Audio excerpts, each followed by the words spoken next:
right, it's 5:30 here on Thursday, July 30th, 2026. We're going to call this meeting to order. If we could all stand for the Pledge of Allegiance. Flags in the back corner. I pledge allegiance to the flag of the United States of America and to the republic for which it stands, one nation, under God, indivisible, with liberty and justice for all. The Mashpee Public Schools recognizes and honors the many generation of Wampanoag people who have lived and have sustained in this territory for more than 10,000 years. At this time, we're looking for a motion to approve the Mashpee Public Schools School Committee Business Meeting Agenda dated July 30th, 2026.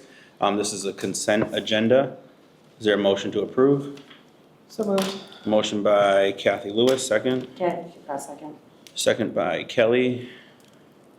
Any discussion on the consent agenda? Kathy? Mr. Chair, I have some edits to the minutes. It looks like on the motions, all of our names were omitted, so we're gonna need to amend the minutes with who made the motions, and typically we list out the roll call vote. So if those edits could be made, because legally, I think open meeting law requires we list who made the motion and who, we're also missing the seconds on those, all of the motions throughout the entire set of minutes. Can I ask a request, because Sherry's not here taking the meetings minutes live, we've been recording them, and so the recording wasn't picking up the difference between the speakers. So once you do it, if you can say, motion made by Kathy Lewis, seconded by, or whoever makes the motion and whoever seconds it, it will be recorded for Sure. the minutes for next month. I will reiterate that. And we can, this time, if I may, we can also watch the YouTube and pick it up that way too. Yeah, just last meeting, we didn't have that. Right, Yeah, exactly. it's just open meeting law, we have to note the names, so. Thank you. If anyone has notes too to help, greatly appreciate it. Yes. All right, any other edits, amendments? All right, hearing none. Erica, how do you vote? Yes. Camille, how do you vote? Yes. Kathy, how do you vote? Yes. Kelly, how do you vote? Yes. And I'm a yes as well. Motion carries unanimous by all present. All right, any public announcements, public comment? None at this time. All right, representative from the Mashpee Wampanoag Tribal Education Department. I don't believe we have a representative this evening. Thought she was coming. If she comes later, may we amend the agenda? Table that till later Of course. in case she shows up. Yeah. All right, then, the next item on the agenda is the HVAC update. I'll invite the director, Catherine Laurent, to present. May I join you? Yes. Good evening, afternoon.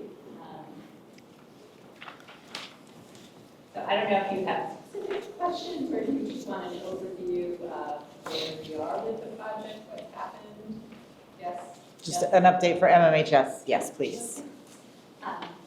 So as you are aware, we had some delays with the HVAC replacement at the middle high school, having to do specifically with the units for the classroom.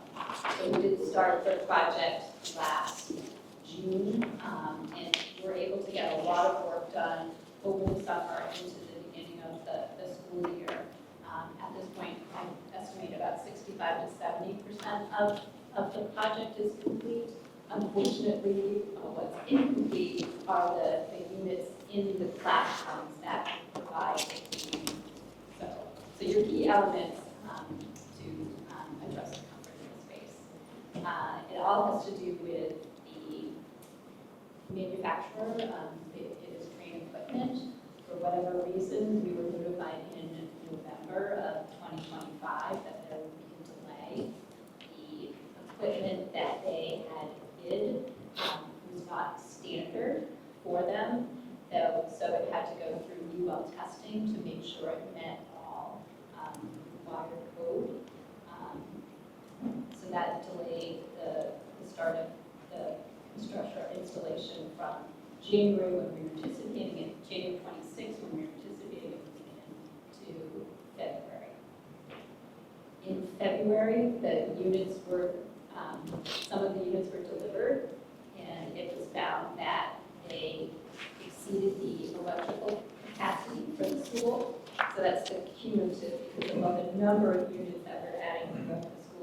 We'd already upgraded the electrical service, replaced the emergency generator based on the expected load, and these units would exceed all of that. So, Train had to redesign the units. They had to go through UL testing again. So our revised schedule at this point is, we're expecting the installation to start at the end of September of this coming year. They would work second shift, which was the original plan. We would give them 5 classrooms at a time, working second shift, Monday through Saturday, and through the holiday breaks, with a completion date of February 2027. There is some testing, commissioning, closeout that's required after that, so the total project completion date would be the end of March 2027. So we're crossing our fingers that we are able to maintain that schedule. The UL testing was supposed to be completed today. I have not heard, but I'm hoping that there were no issues with that testing, so that the units can be manufactured and shipped, so that we can complete that schedule. Thank you. Thank you. Kathy? Thank you for the update, Catherine. Just wondering, with the delays, are we looking at any additional increases to the project, or like cost-wise, monetary-wise, or are we still close? So we are still on budget. None of these, I guess, delays have been through the fault of the town. So any costs associated with that would be, between the general contractor and the manufacturer. We have put the general contractor on notice that the town may seek liquidated damages. The original completion date was August 21st of 2026, so they are going to be well beyond that deadline. So the town is reserving our right to seek liquidated damages once the project is complete. Thank you. Any other questions? Thank you, Catherine. That answers a lot of my questions that I had before. The units that we're putting into Quash, have we already gone up so that this doesn't happen again when we're ready to install those indoor units? Have we gone through everything or to make sure that the load capacity at Quashnet and all that stuff is going to be good? So we're going through the submittal process now, but we do not expect to have the same issues that we had at middle high school. At the middle high school? Yeah. What Freon are they putting in those? It's the new. It's the new. Correct. Okay. Are Yeah, you? and that's by code. Right? No, and I just, Yeah. but we also have to take into account that if something breaks, like they're phasing out that new Freon already. So if something breaks in the future, because that one's not, it's another cost that we're gonna entail where they can't just swap the units out. So that's something we need to think about too. Thank you. Any other questions? All right, thank you, Catherine. Thank you, Catherine. All right, next, we are Mashpee update. Invite up Consuelo. Hello. How's everyone this evening? Good. Excellent. Consuelo, I do have your presentation loaded, so Oh, awesome. I'm happy Okay. to move through Press it. buttons. Yes. I want to say, I don't think we've ever been officially met. Officially, no. So nice to meet you. And Erica, pleasure. And thanks for joining us. So I wanted to start, I know I'm here to talk about social media and the school store, but I wanted to just start by talking about a little bird's eye view of what I do and how things connect. So the first thing really is I work to build community pride and trust, and that's really through the community outreach and the volunteer management. Then we work to connect with the community through our digital reach, and that's the social media and the website. And right now we're going through a website redesign. In August we'll be auditioning that, I guess, put that And then the other thing leads into the opportunities that we get and we make impact with those two hands-on opportunities for students. That would be the school store and the community garden. So we can jump in to the next one. So this is just the high level of what's going on today. So for the school store operations, our gross sales were pretty close to $23,000. And one thing I did when I was looking at the numbers, I pulled all the numbers for everything, and I decided I need to get a better sense of what these numbers meant. So I benchmarked them against industry standards. So the school stores are benchmarked against the DECA information for school stores. So we earn basically on average, if we just did the high school, $46 per student. And that really outperforms the national high school average of $25 to $40 per student. It's a little off because we can sell to the entire community, but it's still a really good number. Then also this year, we deployed an online e-commerce store. And then we also launched the school, the Falcon Flyer as well. So that's what happened with the school store. And then in digital communications, we really did excellent this year. The biggest number really is that our impressions across the board, we've had 1.5 million people looking at our social media over the course of the year. And that's really the biggest number, but we've had high engagement and really. Facebook followers, is that for both the We Are Mashpee and the Mashpee Public Schools That's combined? just Mashpee Public. That is just Mashpee, okay, excellent. And then I know we've gotten in the past the year-over-year revenues from the store. Do you still have that data? Because you kind of put, I understand using the benchmark, and I think it's great to use the DECA benchmark. I think it's excellent that we're doing better than most high schools in the nation, but I would be curious to kind of see our growth. Well, we're not, so our peak was when we were in Mashpee Commons. Okay. And with that traffic, it's just Yeah. not something we can recreate. Yep. So we peaked at 55,000 in sales. Then we went down to about 29,000. Okay. And then we went down to about 26,000, and now we're about 23,000. Okay, So we've been declining, and that's really comes down to my capacity as well. understood. And also trying to figure out what to prioritize, right? You know, am I prioritizing social media community engagement, or am I prioritizing the school store? I know what I think you should prioritize, but I'm not your boss. But I have talked to Dr. Connors a little bit about what you do a fantastic job with volunteer engagement. So for me, I think, to me, that's volunteer engagement, and the social media to me is the bigger thing. Yeah. I think, tapping into our students and getting this, it's almost, I don't want to say it's a career pathway, but it almost is. Sure, it is. And I think getting more engagement that way, to me, just sounds like a really great opportunity to take some of that load off of you. So I'm excited to hear that that's coming. Like, I'm very excited. And then, the calendar, I'm glad to hear that, I'm sure, because I know Dr. Connors had mentioned doing the calendar a little differently this year, getting it out right to everybody a little, we had talked. Yes.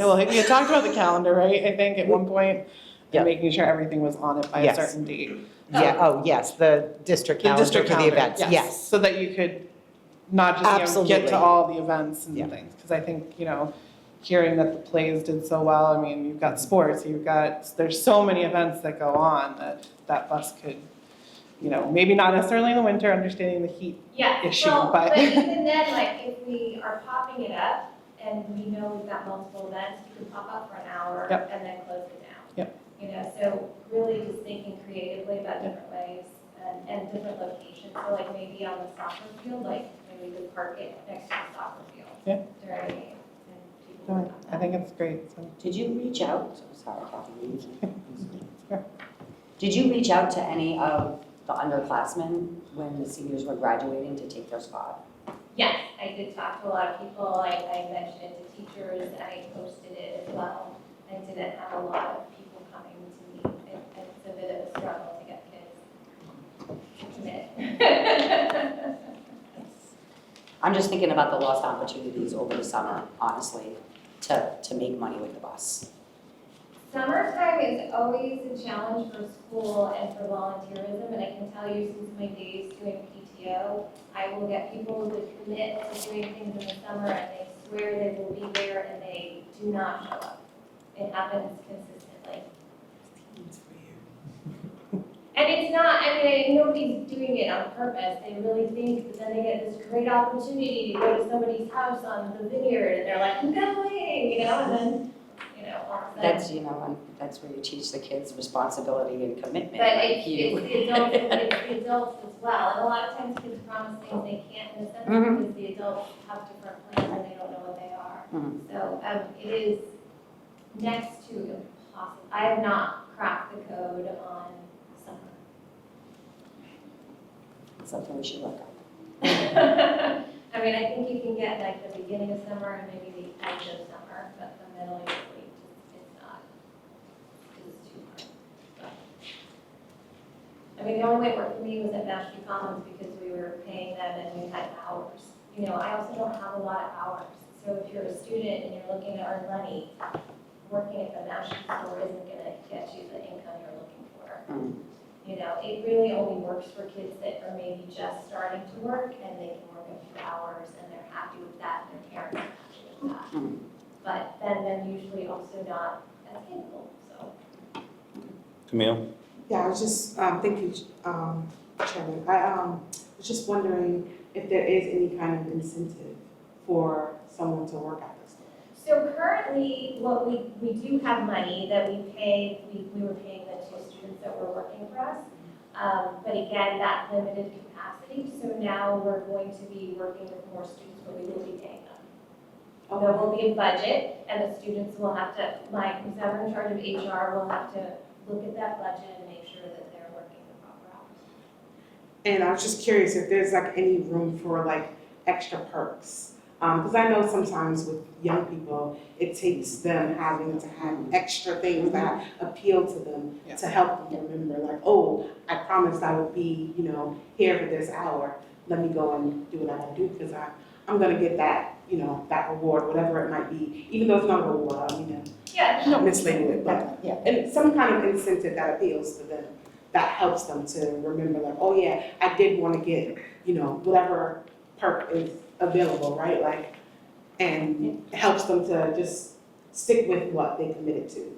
I'm hopeful that by having a larger group of students, there'll be more kids together, Mhm. and that excitement of being with your peers will be like, kind of drive them. Just to piggyback off of what Camille said, I know when I went to high school in Falmouth, all of the things that if you worked the Christmas tree sale, that earned you, we had to pay for our cap and gowns and yearbooks and all that stuff. Mashpee, we're fortunate we don't charge for that at the moment. But maybe it's 5 admissions to 5 football games, or maybe it's, something that is that kind, you know what I mean? To that point, so maybe it's not necessarily a monetary paycheck. I mean, yeah, that's great too. That's a great opportunity, but I think, Camille, if there's ways to think, and I don't know, I know you're thinking about all these things, but Yeah. something like that's, I don't know, just something that could be value added, but we kind of cover a lot of things in Mashpee, so I don't know we have too many opportunities there, so just a lot, but yeah. Oh, you're welcome.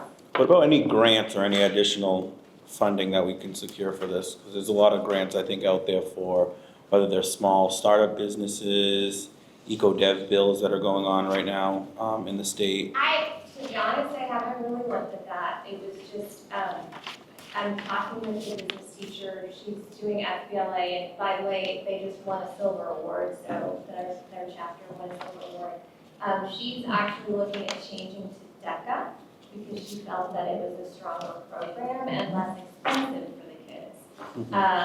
But I can't really speak to what she's looking to do. And there might be some grants through that. So I'm happy to review grants and see if there are some opportunities in that venue. It's gonna be sort of a pilot year for us, so I think we kind of have to see how it works and what we're doing before we jump into too many different things. I have this vision of how it'll work, but I don't know if that's gonna be reality. Thank you. All right. Oh, you went all the way down there. Those you just included, I think, so I just was I think that's the data that you said was in the presentation for them, so all members have everything? Yes. Yes, so I didn't know if you wanted to, if you needed to speak to any of that, or Oh, I Were don't you- know, if you guys want me to go to. I can go back to anything else. All right, so we can go back to social media? Yes. Think we're ready for that? Is this a Keep slide? going, further back, this one. All Okay, right, so, what we said before, we had 1.57 million impressions over the course of a year, and that's 4 times the average of a district for our size. We had 26,650 interactions, and then we had between Facebook and Instagram on the Mashpee site, 5,857 followers this year, which I'm really excited about. Well, actually, all these numbers are great. So the 1.57, if we benchmark it, it puts us in the exceptional category. The 26,000 puts us in the above average category. The 5,857 means you're getting impressions for about 1,000 impressions per student. We're really at saturation, which is great because, and that was one of my goals this year, was to get to 4,000. What it tells me is that not only are we reaching our families, we're reaching alumni, we're reaching community members, we're reaching, grandparents. We really have everybody in the community on board, and they're interacting with us.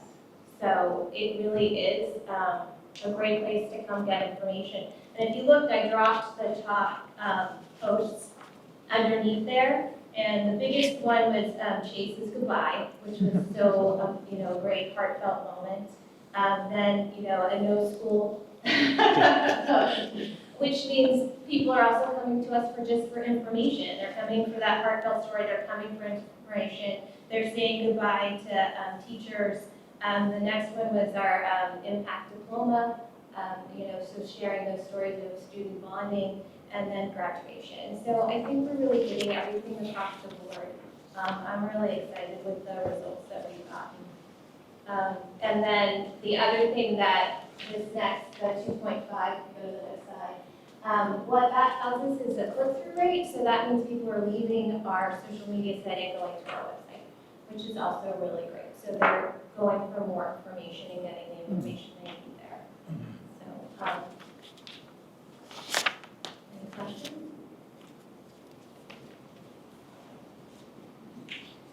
No? Okay.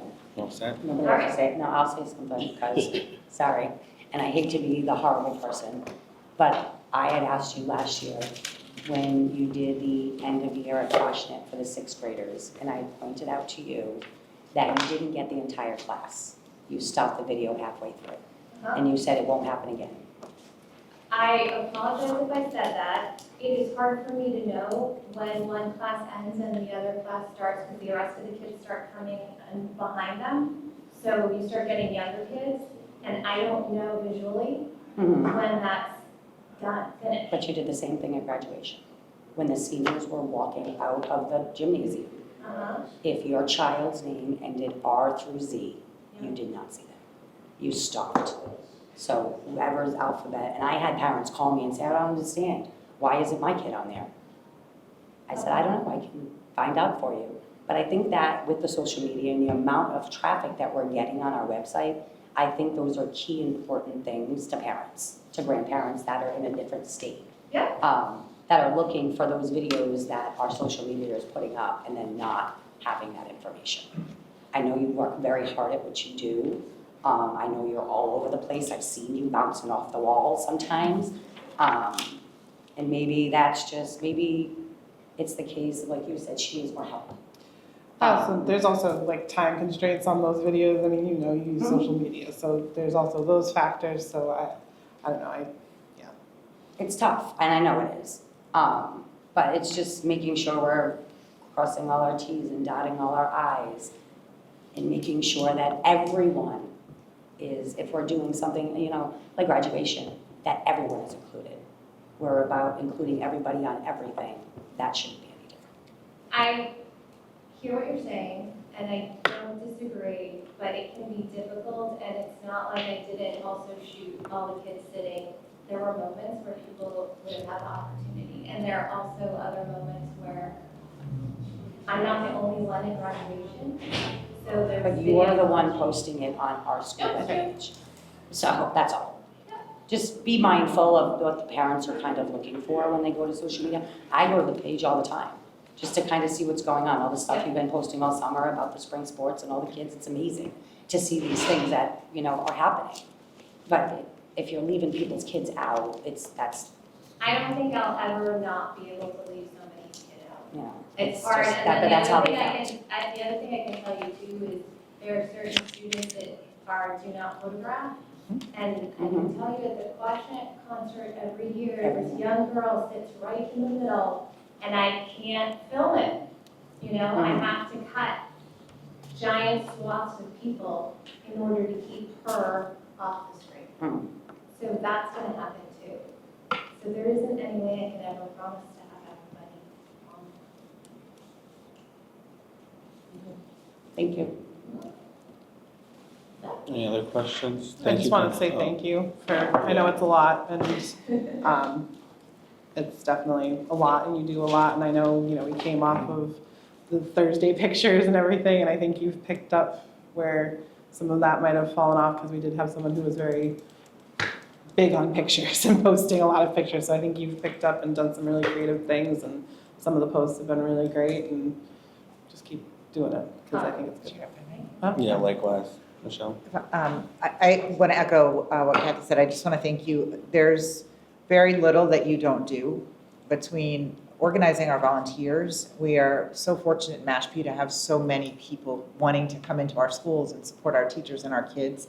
That coordination, not just having them volunteer maybe to come in and read one day a week, but the mock interviews that the seniors do. All of those things that you also have a hand in behind the scenes. The website migration is you. Social media is you. School store is you. I'm sure I'm forgetting things that people can remind me of. I want you to know how much I appreciate you. And I would appreciate also if families would feel comfortable calling me if they have concerns about our social media as superintendent and a direct connection to you, and so we can work together and problem solve. Because we do, I hear you, we do want to be inclusive. If somebody was upset because their child wasn't captured as graduation was ending and they were walking out, I want to hear from them so I can better understand. And so I encourage families to also reach out. Yeah, and it helps me too, so even just posting the comments, I read them all, so, they could say, hey, like I just had somebody ask me about softball, so I posted the softball all cake this week. Oh, the girls, yeah. The girls. Yeah, I saw that. Because they were like, hey, what about softball? I'm like, oh yeah, I'm on there. I'm not there yet. But thank you so much for, I apologize that I am forgetting all of the other things that you do. The garden, that I greatly appreciate everything you do for us. Thank you. Thank you. Thank you. All right, next we have the MMHS baseball trip. We have Coach P and Director Treveri here. I guess we can sit Wherever you're comfortable. It's a little interesting setup tonight. Yeah. Yes, we're adapting.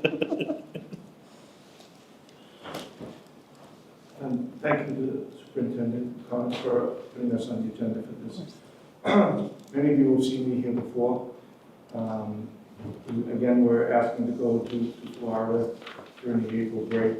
And going, if you saw the packet, you read all the information since 2011. And we want to go in 2027 during the April break. And a couple of things that I request on that is we got some flexibility with regards to Thursday, Friday leaving, because airfares, I was just looking back at airfares in 2019, it was $349. 2023 was $479. And 2 years ago, it was $589. So it does go up, and who knows with the economy now and everything else, but some flexibility there. I'm hoping to bring between 18 and 20 players. Last year was the most, last time was the most we brought 20 players down, and we played JV and varsity games. So the kids have a great experience. If they're in the program up through their junior year, they're guaranteed to go down to Florida.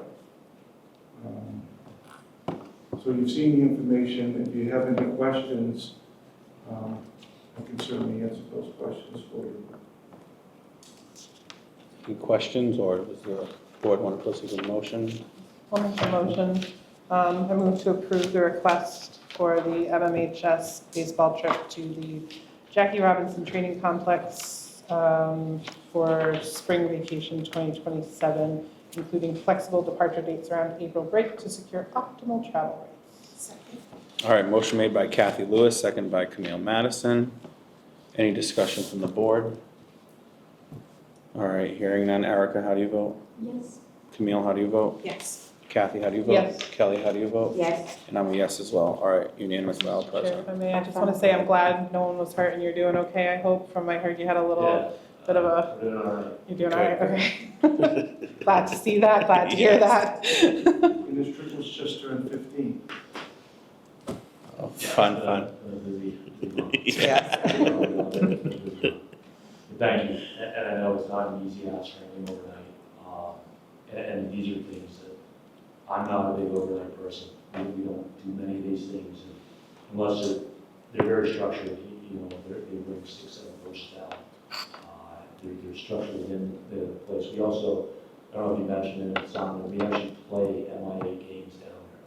Played Plymouth South last year, plan on playing them again, so we play games that actually count. So it's a great experience, there's a lot of history, obviously the Jackie Robinson Complex. It's a great experience. My son, unfortunately, towards late my liver surgery his senior year, and he still wanted to go. As a parent, I would kind of, I would have definitely got rid of our trip with him and have not go for monetary reasons, but that's kind of the impact, that he just wanted to go with the seniors, have the experience, help out however he could. These guys do a great job. It's a lifetime experience for kids, and keep kids in the program, and it keeps them, you know, playing here and staying. Yes, one more question. Sorry, one more question. Are these trips things that the coaches bring to you, or are they opportunities that you find and bring to the coaches? I guess I'm just trying to think of, you know, it's a great opportunity for baseball. I'm just thinking of some of our other sports that we need to build pipelines on, like, you know, soccer, tennis, you know, the sports that we're starting to see the drop off. Like, are there opportunities that is it the coaches bringing them to you? Like, how do these come about, I guess? There's opportunities that are brought to us. KSA is a big sports industry people that go down to Orlando, Disney World and such. Obviously, there's fundraising involved in this. That's a big piece of this. And sometimes I'll give programs opportunities. I'll be honest, I'm not a big overnight person. I'm not even looking for, I mean, even more locally, but just for some of our other sports teams to maybe go to a camp that's maybe more local or something, like just to start kind of, because these opportunities I think are what they're like, oh, like there's an extra perk to being on the team, kind We've of. had multiple programs go to collegiate events, girls basketball program, boys basketball program, to watch college games, meet with coaches, meet with kids, to kind of get the experience of what it's like to be there. Our cheerleaders in the past have gone Western Mass for day camp. These are all things that are part of the experience, and any coach that brings it to us, we'll certainly look into it. The fundraising, like I said, is a piece of this, and we can help with transportation maybe we can. But no, it definitely enhances the experience, and you know, I'm certainly open to having any of those teams look outside of here, because it's a big world. And there's people that want them to come in too. That's the other thing. Collegiate level, professional level, or just for a competition outside of here, outside of the state of Massachusetts. It's opportunity. The opportunities are there. Logistics, obviously. But we want our kids to kind of get outside the small bubble as well. Okay, awesome, thank you. Just so you know, Jackie Robinson's wife Rachel is still alive, and 2 weeks ago she turned 104. Wow, that's amazing. Awesome. Ain't happening today. Thank you, have a good night. We appreciate it. All right, next item on the agenda is the report and recommendations of the superintendent. Okay. Excellent. Thank you. So I am so excited to announce members of our leadership team, new members. Some are brand new to Mashpee Public Schools, and some have been with us forever. I'm sorry, not forever. Many years. This is just the appetizer of what you're going to see later when Dr. Hill really speaks more in depth about our growing and emerging leadership structure to really support our staff and students in Mashpee Public Schools. And so first, I'd like to introduce Kate Maylou. She's our Director of English Language Development. She joins us with over 25 years of experience in Massachusetts schools, most recently leading Marshfield's ELD programs. Your expertise in language development and equitable instruction will be such a tremendous asset, and we are thrilled to have you here. Thank you. I'm so excited to join this team. Thank you. Welcome. I always love when the new people wear Mashpee blue. I know, isn't that great? Yes. You're like the fourth new person that's been introduced in Mashpee blue. Yes. I always. And we don't prep them. No, You know, I so. just think it's interesting. Supplemental. Yes. Next, Jen Palladino is our assistant principal at the KC Coombs. Jen also brings over 20 years' experience in elementary education as a classroom teacher, Title I, a reading specialist, and a math specialist. Her deep commitment to foundational learning and strong family partnerships makes you a wonderful addition to the Coombs. I know Principal Redmond is so excited about what is emerging at the Coombs and having you at the home, so thank you. Welcome. Thank you, School Committee, for welcoming me, and I'm excited to be part of the KC Coombs community and support staff, students, and families. Welcome. Thank you, Welcome. welcome. Thank you. Next, we have Stephanie Burns. Stephanie Burns will be our team chair for the KC Coombs and the Quashnet, which is a new position, new Unit B position. You'll learn more about that both from Dr. Hill, but especially from Dr. Benner this evening. Stephanie brings extensive administrative leadership to the role in special education expertise across many Commonwealth districts. She excels at building collaborative, student-centered teams that ensure every learner feels valued and supported. And we're thrilled to have you on board to support the Coombs and Quashnet. Thank you. I'm thrilled to be here. I'm a former Mashpee resident. I love the library. I spent the afternoon here. So I'm quite honored to be part of the team. Thank you. Thank you. Welcome. Thank you. Next, Teresa Calapolides is our other team chair, Unit B member representing MMHS. Not new to Mashpee, just new to the role with over 30 years of dedicated advocacy for our students with disabilities and a proud member of Mashpee Public Schools, dare I say, am I okay to say? Since 2012? Yes, excellent. I have the lowest number.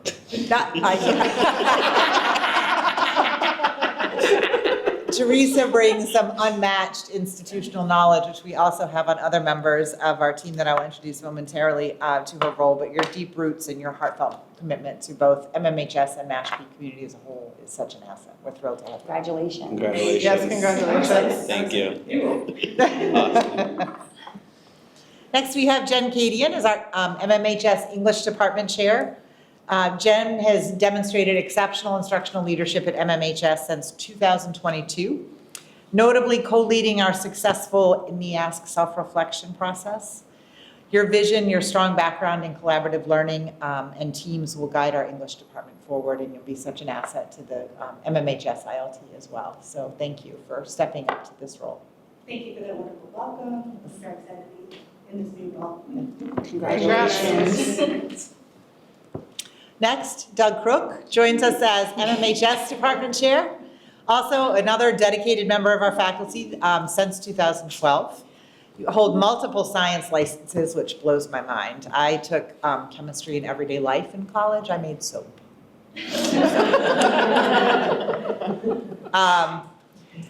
You bring rich expertise in curriculum development and technology integration, which I think is such an asset to all of us. Your hands-on experience and passion for instruction will certainly drive the continued growth in our science department. So thank you. Very excited to be in this role as well. Yeah, we're excited to have you, guys. And last but certainly not least, Kelly Fina steps up to join us as MMHS World Language Department Chair. Been a vital part of MMHS since 2004. Playing a key role in revising our world language curriculum to align with state standards, which is important because it's not just one curriculum. We have multiple languages in that department. Your deep knowledge of instruction and accreditation standards makes you such a natural fit for the department. So thank you for joining the team. Congratulations. So those are our newest members of what I refer to as the dark side. Sorry, the leadership team. Yes. Great. Oh, that would be, yes. Do you mind, school committee, if we Do you just want take? us in it? I would say just take them. We could just do Yeah, I would them. say Is just it do okay them. just to do them? Yeah, Yes. totally. You've got them all. Yes. This can be your time to make an exit also, if you'd like. So Consuelo can take you to Probably like right over in front of that beautiful artwork over take a there. picture. Oh, yes, I like that. Do you have a flag? Right? You're more than welcome to stay. I'm certainly not kicking you out of the meeting. I love her.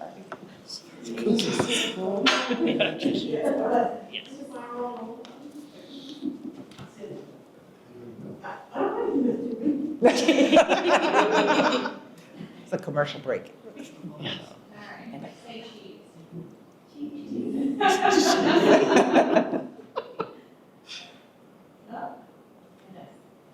No. Driveway. I did it for a living, really, I do. Alright, you're good. Damn technology. Thank you, Consuelo. I appreciate that. Thank you all very much for being here tonight. Enjoy Thank the you. rest of your Look forward. summers. Yes, I Yes. look forward to Enjoy. working with you. Take care, have a good night. Or stay if you'd like, you're welcome.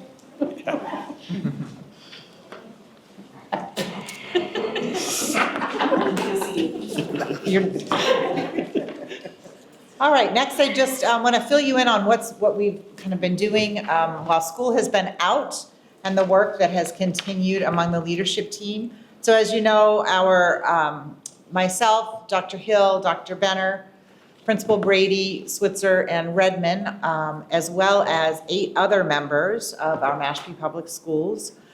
Sorry, that's not the one I'm talking about yet. Coherence by Design, I'm talking about Leadership Institute first, sorry. I was so excited about T&I and that work. I'll get there. So the entire leadership team across all 3 of our schools convened immediately following the close of school. We had up to 35 people in the library for 2 days of instructional prioritization. And we partnered with what's referred to as TNTP. It is the New Teacher Project. This is, from what I'm learning, something that has not occurred in recent history in Mashpee Public Schools. We brought together from the superintendent to grade level team leaders together in a room as a leadership team to talk about what do we need to do next to improve outcomes for our kids.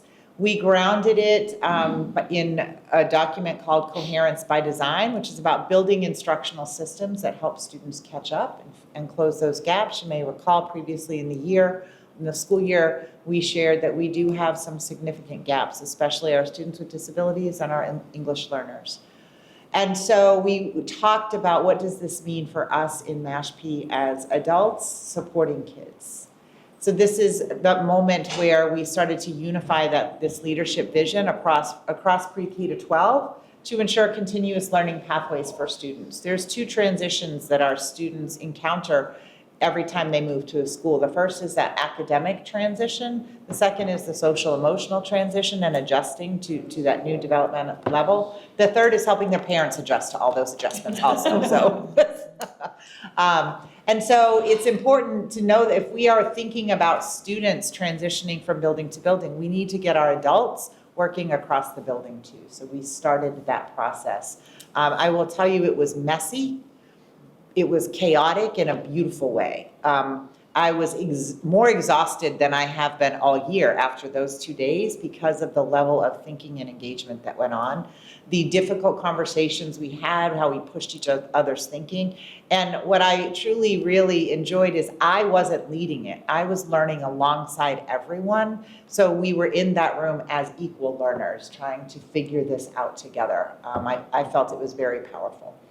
It is helping us take the strategic plan, which is our roadmap for the next 5 years, and translate it into very clear, high-leverage classroom practices.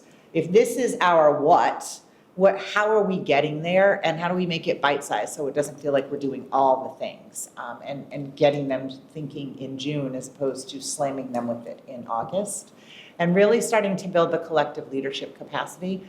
The first day that we were together, I wore a t-shirt that says, "Keep calm and let Connors handle it." I said, that is the last time you will see that t-shirt, because it's not just my job to fix or to improve. Mashpee's not broken, but to improve and strengthen. It is all of our collective work, but we've got to build that capacity. Everybody in that room wants to lead in the way that they have been, the role that they have been stepped into. Sometimes people need permission and support to do that work, and so that was really exciting. The feedback really reflected strong appreciation for that opportunity to collaborate across schools and talk to people that they know them because they work together, but don't typically get to engage in those types of conversations with. They valued the clarity, the common direction, and the collective responsibility that emerged from the sessions. They also identified the need for continued professional learning, clear expectations and resources, and protected time to translate the work into consistent practice across the district.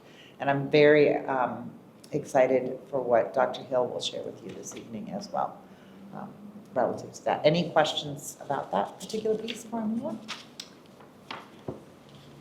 All right, and so I say that to you to tie in kind of everything we did last year and culminating, but also culminating the school year and transitioning into the next year, and the powerful learning and achievements of this past school year. So this is kind of our strategic bridge, right? What we've learned is that we need to build consistency, coherence, and alignment across all of our schools and all of our departments so that we're not operating in silos, and the science department does their thing, and world language does their thing, and special ed does their thing, but we're moving in that same direction.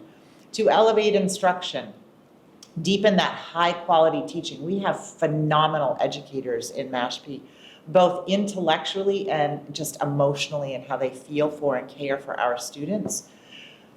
We just need to support them in making sure instruction every day, 180 days of the year, is high quality and grade level. It's not that they don't want to, sometimes they just are not recognizing that the standard they're teaching is not yet grade level. Or they, out of the goodness of their heart, they're like, well, this child is reading at a 3rd grade level, so instead of the 10th grade novel, I'm gonna give them something 3rd grade. That unintentionally does harm, because we're never getting the student up to grade level. And so just working with them and helping them realize you weren't doing things wrong, how can we just do them differently to increase our outcomes for our kids, because kids deserve it. Supporting our people. In order to do this work for students, you have to take care of the adults. The adults that are in this room, the adults that work in our school district, are people first. And that is so incredibly important. And as I say that, I need to remind you that so am I. And that means we are messy, we have emotions, we have things that happen, we get frustrated, we get angry, we are thrilled, we get our feeling, all of those things.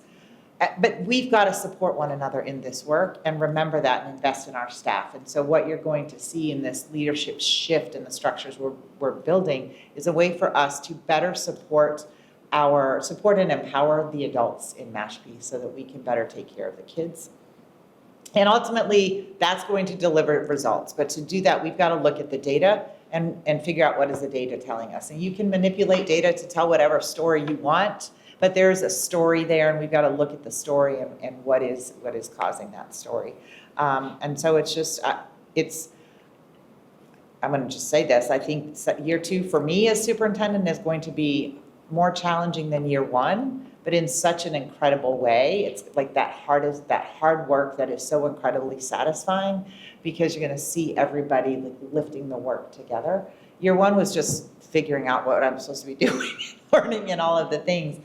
And now it's like you had all the ingredients, and now you're just starting to mix everything together and bake the cake. So you can tell I'm hungry, it's dinner time. Okay, so I just wanted to kind of segue into our July, our T&I. And so you got some great pictures here. Dr. Benner, I apologize, I didn't figure out how to, Photoshop you in. I said take the picture, you guys weren't ready to take the picture. I know, and I'm gonna publicly blame Principal Switzer, who said we should take it right now. Yes. So we had, as I started to mention earlier, 6 leaders, so myself, Dr. Hill, Dr. Benner, and Principal Switzer, Redmond, and Brady attend the T&I Leadership Institute in Scottsdale, Arizona in July. It is a dry heat. It is beautiful out there. I loved You it. didn't melt. It was like walking into an oven. I was like, Like, and Trish was dying. Trish hated that Yes. the whole time. And we arrived on July 6th. On July 7th, we had 8 educators from Coombs, Quashnet, and MMHS join the Literacy Institute. Special educators, ESL teachers, it was just everyone. TK was there. And we all came together one night. I made very sure to say, I am not here to say, you go to this and you go to this. I need you to engage here as a learner from the lens in which you currently work in Mashpee, and think about how we can use our learning to support our students, our teachers and our students. So I'm excited to bring us all back together to talk about what we learned and what it means moving forward. But overall, we are really looking at ways, both as leaders and as educators, to strengthen Tier 1 instruction, grounded in evidence-based literacy practices. You'll hear some more about that later. That stronger collaboration, you'll hear us talk about that a lot. You heard me just say it earlier. This is another example of smaller pockets of cross-district collaboration. But now we've got momentum to sustain, because you don't just, one thing I do not believe in is you go to a conference and that ends it. We've got to come back. So I did send a feedback form out to everybody who went to T&I, so we can gather that feedback. And then again, I'm like the Trish will share how we're putting together that follow-up, that momentum, how we're going to build the momentum and sustain it, and aligning our learning to our district goals.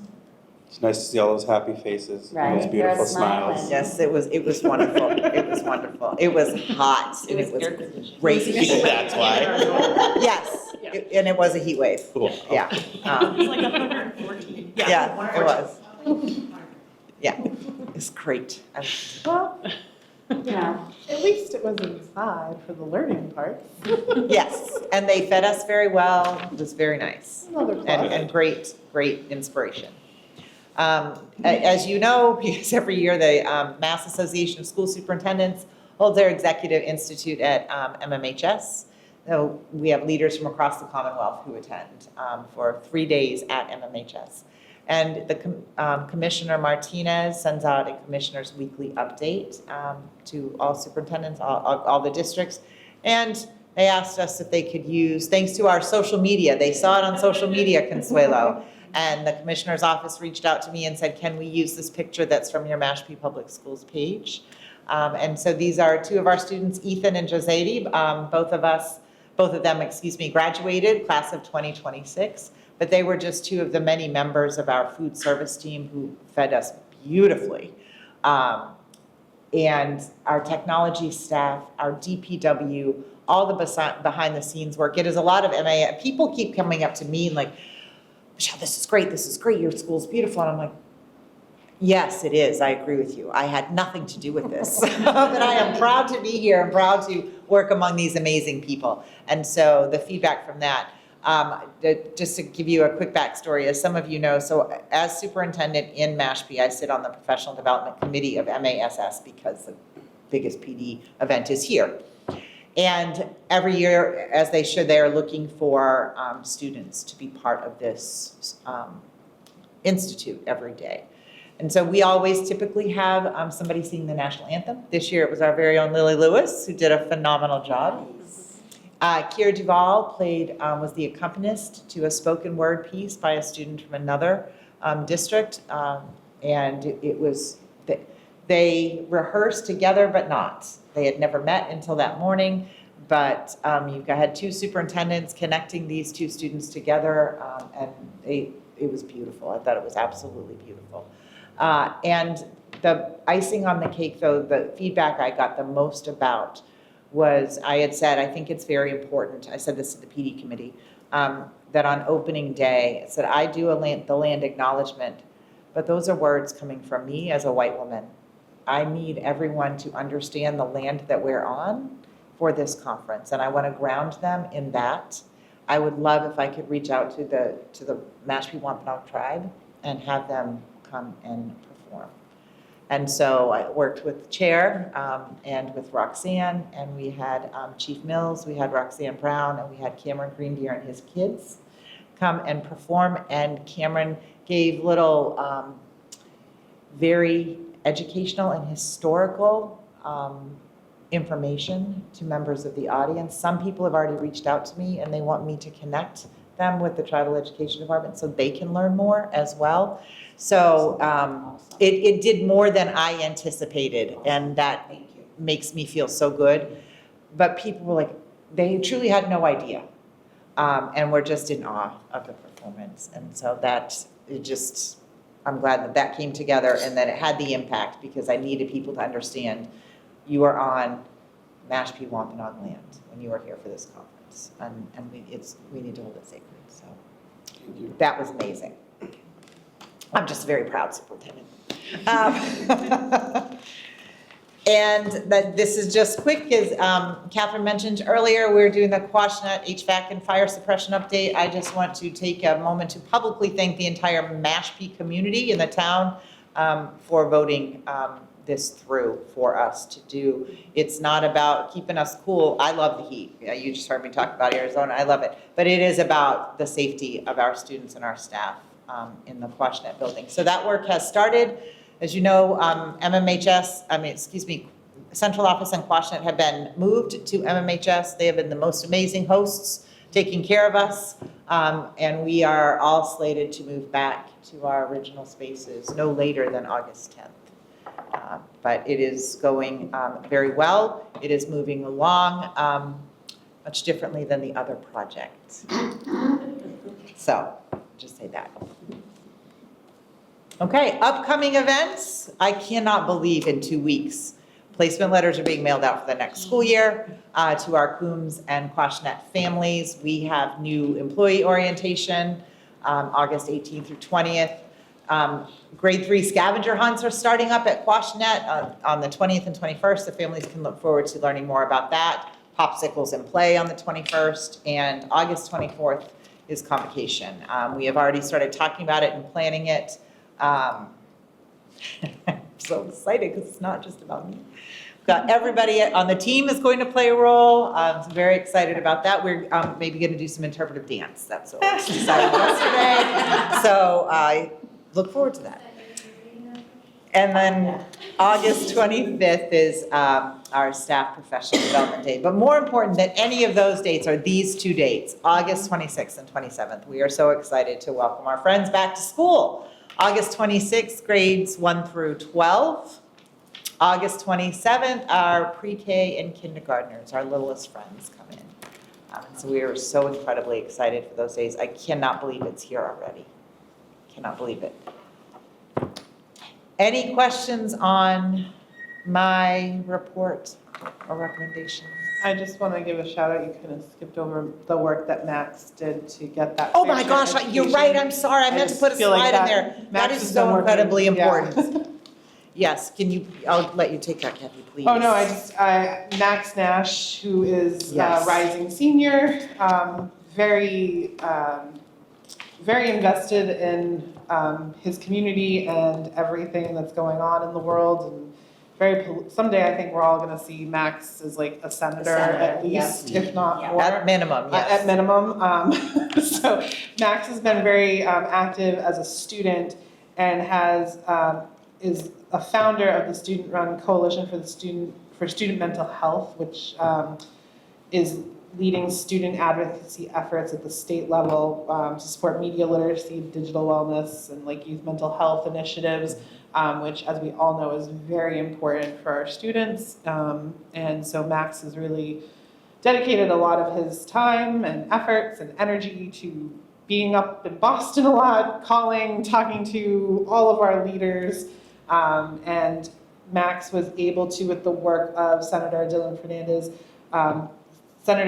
they filed a state budget amendment earmarking $5,000 in funding for student mental health programming specifically for Mashpee. So I want to thank Max for working so closely with Senator Fernandez and getting that added. And it's important. We talk about Yes. how much we want our students to learn, but part of learning, as we all know, we're all adults and we all have our own mental health, but if we can remember being a teenager, we didn't have social media like they do now, and I think that's a big component to mental health, so I'm really excited to see one of our own students advocating and earning that, and securing that money for us to really make sure we're promoting mental health in Mashpee as well for our students. So thanks, Max. Thank you, thank you, Kathy, for catching Okay. that. Yeah. Max was the first student who reached out to me last summer to say, I read in the paper that you have an open door policy. Can I meet with you? Absolutely. And from that, we've just formed this connection. He was able to get Senator Fernandez, myself, Principal Brady, all of us on it. Like Max coordinated all of our schedules to get us on a Zoom and presented why Mashpee needed and deserved a budget amendment. It wasn't what he had requested, but nonetheless, Max used his voice, advocated for his peers here in Mashpee, the Mashpee community, and it was recognized, and it's amazing. That's awesome. Yeah, it's great. Okay, at this time, I'm going to turn it over to Dr. Hill. This packet, additional packet you have in front of you is also slides for Dr. Hill and Dr. Benner. They will also be on the screen, but in case you need to take a closer look. Okay, and I will click and watch you, like, just give me okay, I got it. Yes. So thank you, everyone.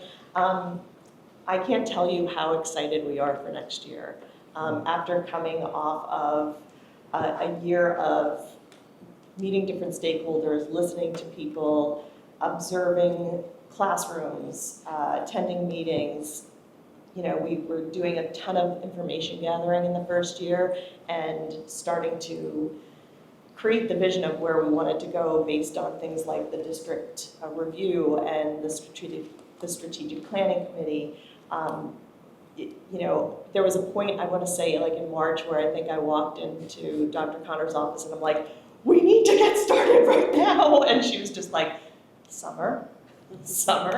And so summer's here, and we've been doing a lot of work to start us on this path that we're all so excited to be a part of. And one of the things I think that was a huge takeaway for me coming out of the district review was that we can't just be the 4 people in central office making this happen. We need to have an expanded leadership. We need to build capacity in our leadership team. We need to have a distributed leadership model. And so that's what I'm going to be talking about tonight, what we've been working on to prepare for that work ahead. So our focus today is going to be about empowering connections and assuring that there's alignment from central office, the school level, and across the entire district. So what we really started to think about was, what is our leadership ecosystem going to look like, and how are we going to have communication and information flow, and really build the capacity of our leadership team. Because again, it can't just be 4 people coming from the outside, coming to central office and making all these changes. We really have to build capacity and buy-in across the district. So what we've started with was some structures that we began this year and now are expanding across the district. So this year, if you want to go to the next slide, we've all year long had what we call the core cabinet meeting. That's a weekly meeting that we've had that has included the superintendent, myself, the director of special education, the director of HR, and the director of finance. And at that meeting is one where we really look at the strategic direction of the district. And we looked at things like budget, personnel, policy, and things relating to collective bargaining. So this is sort of the originating point for the big ideas, if you will. And so another structure that we've had in place was what we called the DBLT, which was the district-based leadership team. We're switching the name to the principals cabinet. And so that includes the members of the core team, but it also includes the building leadership at each of the schools. So we've had that structure this year, and it was a method that we used to help get information from central office to the building level. We meet with that team every other week. And it's a great information flow. We're hearing great feedback from the principals about what their needs are and how we can support their needs. But really, that's where our structures stopped. And one of the things that we talked quite a lot about last year was the need for systems and structures. You've probably heard Dr. Connors mention that phrase multiple times last year, systems and structures, because that is something that we noticed needed to be shored up so we could have better communication and information flow across the district. So one of the layers that we're adding next year is a director's council. That is going to be chaired by me, but it's going to be a meeting that includes all of the directors, which previously kind of all worked in silos, and the information flow just wasn't there.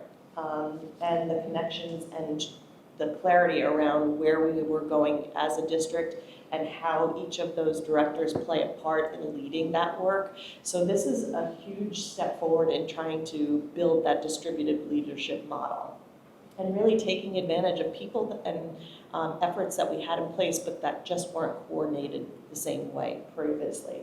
So for example, that council will meet monthly. It'll include the director of CTE, the director of athletics, the director of nursing, our new English language development lead, the director of community outreach. That's where you're going. I'm the director. Yeah, we're coming to the director's meeting. Instructional technology, and our director of counseling. These are really important leaders in our district that kind of were left to their own work, but this is where we're going to be able to leverage the talents of the people in the room.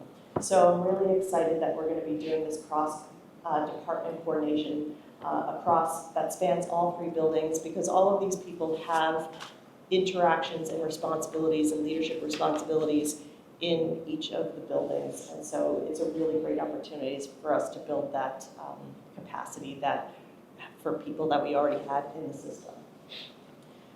Next, we'll have a Student Support and Services Council. This one is going to be chaired by our Director of Special Education. And so, did I skip? You did. Slide 4? Yeah. Yeah. No, Sorry. Sorry, you were quick on the. I was a little quick. All right, so I'm going to go back one step. Pardon. Another piece or another system that we want to leverage is building-based leadership teams. Again, this is something that we've had in place, but we haven't really been leveraging the talent pool. So for example, at Quashnet and Coombs, they've had instructional grade level team leaders, but they really weren't being leveraged in a leadership role the way they could potentially be. We want to tap into that strength and that connection from the building leadership down into the grade levels and therefore into the classrooms. So that particular meeting will include the principal, the assistant principal, the instructional team leaders, and our new special education chairs. So that's another way of getting information from going all the way through down into the building level and into the classroom level. At MMHS, they'll have a slightly different team because of their configuration and some of the needs of those particular buildings. So for example, they will also have the principal chairing that with the assistant principals and their department chairs, but it'll also include the special education team chair like you see at the elementary level. But some of these other director positions that have bases of operation at the high school level and do a lot of work, particularly with the high school level. For example, the director of CTE is a position that solely works at the high school. The director of counseling, there is a significant caseload that happens up at that school level. And same things with our new director of ELD will be incorporated in there because of the needs that we have for our ELD population at the high school level. So you'll see that cross-pollination between the Directors Council and the MMHS team. Going back to Dr. Benner's team, this is a really exciting opportunity that Dr. Benner has really envisioned for the special education department, and I'm so thrilled for her to have the team that she needs to make a difference in the lives of our students with disabilities. That's a topic that is of great passion to me, and I'm just thrilled for her to have the team that she needs to move the work forward. And so not only will we include our Director of Special Education as the chair, but we'll also be including the Director of Counseling, the team chairs, our ELD director, and the Director of Nursing, because this team will not only focus on student learning, but also student supports that happen, that are directly connected into the district. So very excited about that sort of cross-contamination that you have between the groups. Then if you go to the next slide. As you heard Dr. Connors mention earlier, at the end of the school year, we had our leadership meeting, and that included all of these people. So we felt it was very important to bring that group back together and do check-ins periodically throughout the year. So we're looking at quarterly meetings with that entire team. So it would be all of the department chairs, the building administration, the grade level leaders, the directors, the core cabinet, all of those folks together. And the purpose of this group is to do our regular check-in, making sure that we have vertical alignment across the district, but also that we are checking in and reporting out our progress and holding ourselves accountable for the school improvement plan, or sorry, the district improvement plan. So this is really exciting work and exciting opportunities to expand the leadership team, to bring more people and more voices into the work, and really have a true distributed leadership model. So very excited to be putting that structure in place. If you go to the last slide, this really just is a quick visual that shows you, it kind of starts with the core, with the big ideas, and then you're looking at maximizing the strengths of the leadership levels of each of those different committees, and then getting it down to the building level, and then bringing everybody together. So it really has a nice way of cascading the information flow throughout the district, and because there are people who are on multiple teams, you get that cross-connection across the teams as well. So it's just really exciting work. We're also doing some amazing partnerships. Dr. Hill, if I may. Do you want to pause for a minute in Sure. case anybody, because we just gave them a lot to I'm sorry. digest. No, I'm just really excited. I know you are, I'm really as am I. excited. Any questions, because that leadership structure before we head into partnerships? Any questions, Kathy? I just have a comment. I'm sharing your excitement. I don't know that, and you know, we've got some veteran faculty and staff here. I mean, this seems very new in the way that we're connecting people, and I'm really excited to see this progress because I think it's going to improve a lot of things. The culture, you know, we hear a lot about, oh, the culture in Mashpee, the culture. I think, you know, supporting this communication and seeing how you, like you just said, you're going to have team members on different levels, and the way that that information is consistently being conveyed throughout. I just see really good things. I'm excited to see how, hopefully everybody else feels the same way, because it's just, I don't know, I think this is going to be very beneficial, not just to our students, but I mean, education's hard. You guys all have a very hard profession, and I don't envy you some days. So I think this is going to help support and empower, I mean, these people who chose this as their career, because they're going to, I don't know, I just see lots of good things coming from this, giving more voices to the work and getting more input and feedback. I don't know, this is, yeah, I share your excitement. I'm very looking forward to how this all keeps moving forward and keeps growing. So that's my thoughts. And if I may, as you all have come to learn, typically the way I roll things out, or the way we communicate new information, is that it always goes to the schools and the staff first. It didn't happen that way this time. So everyone in this audience, the 3 people who've been here, 4, Kate is also here, are probably like, what? What is this? What is happening? Oh my God, I don't know. And all the questions. So this is the first time, so nobody has heard any of this yet, but it was important, given the timing of our meetings, to share this with you now, because when we are all back together, we will be sharing this in a broader sense with the staff. But yes, we're all very excited, but we also recognize there's probably a great deal of fear and apprehension, and there will be as we talk it out, because it is so new. But it is coming from a place of support, and you use the best word. It's advocacy, it's having a voice. I believe people have been in leadership positions, and maybe their voice has been underutilized. And I think it's really time. Yes, I am superintendent, and that has a great deal of meaning in many ways, but I am not the only one. There is so much talent in this district, and we've got to harvest it and mine it and bring it together, because our community deserves it. And so that's what this is really intended to do. So I didn't want anyone freaking out there. Why did I just take on this job? Look at what look at what they're doing. And I'd like to piggyback off Michelle, because I think in the past, unfortunately, with the administration that they had and some of the trauma, and I giggled because you said we, it really is a we thing. And I think our staff, and you guys can correct me if I'm totally incorrect, feel that pressure of, well, they're in charge, we don't have any part of this. So to make them feel like they are part of that group, part of that team, part of what it is to make Mashpee Public Schools a better place to be, I think is going to have a huge impact on the culture, like Kathy said, of the school. And I can't wait to see. I'm excited too, Jay. Yeah, well, my excitement got me now presenting at opening day and coming up with the dance and stuff.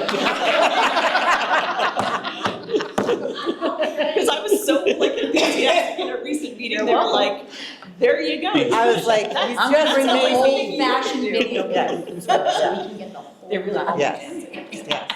I do want to thank you for laying the foundation. I think, being a school committee member, that's not fairly new. I can't say if I've ever seen an org chart or a comprehensive structure and plan, not just as a school committee member, but, thinking about the community and, kind of understanding this will help us, I think, with our jobs too, because we get the calls from the community about X, Y, and Z, and we have to redirect them to the superintendent, and just kind of seeing how it flows, I think, is really helpful.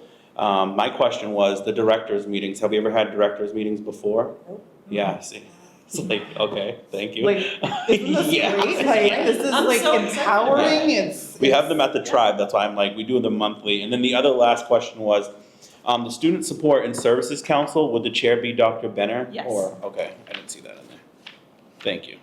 What we'd also like to do, we didn't want to put it on there publicly yet, but for any of these, but especially Student Support and Services Council, because it's dealing with connecting, we'd like to have a member of the tribe also be part of that council. We didn't want to share that publicly when we hadn't had an opportunity yet to speak with Roxanne. And then what about any student input? If there was any way to, because I know it's kind of sensitive, but is there a way to get a representative from the Student Advisory Council, or maybe whoever their mentor person might I be? definitely think there's opportunities that we'll be able to bring some students in. Yeah. We did have students part of the strategic planning committee, Mhm. and their voice was really helpful in it. I just envision a lot of our work during this first year is going to be pretty jargon heavy and in the weeds of curriculum and data. But I think that there could be definite opportunities for that, and I would welcome that, because they were wonderful during strategic planning, and they gave us insights in ways that we really need to be listening to. Yeah, I know Max was part of that, and especially Yep. with the funding that he's bringing in for the mental health and stuff. Yes. I guess following that though, are you continuing, the superintendent's council and the principal's council, there was? Oh, yeah. Yeah, okay, so you'll Yeah. still have student voice and opportunity. Absolutely, Yeah. yes. This is Okay. more just Yeah. focused on This the is more teaching like, and learning. yes, Mm-hmm. okay. Yep. Yes. So, the other thing is we are leveraging some amazing partnerships this coming year. We started with some of these organizations during this year and laying the foundation. So for example, you've heard about the Carnegie for Learning.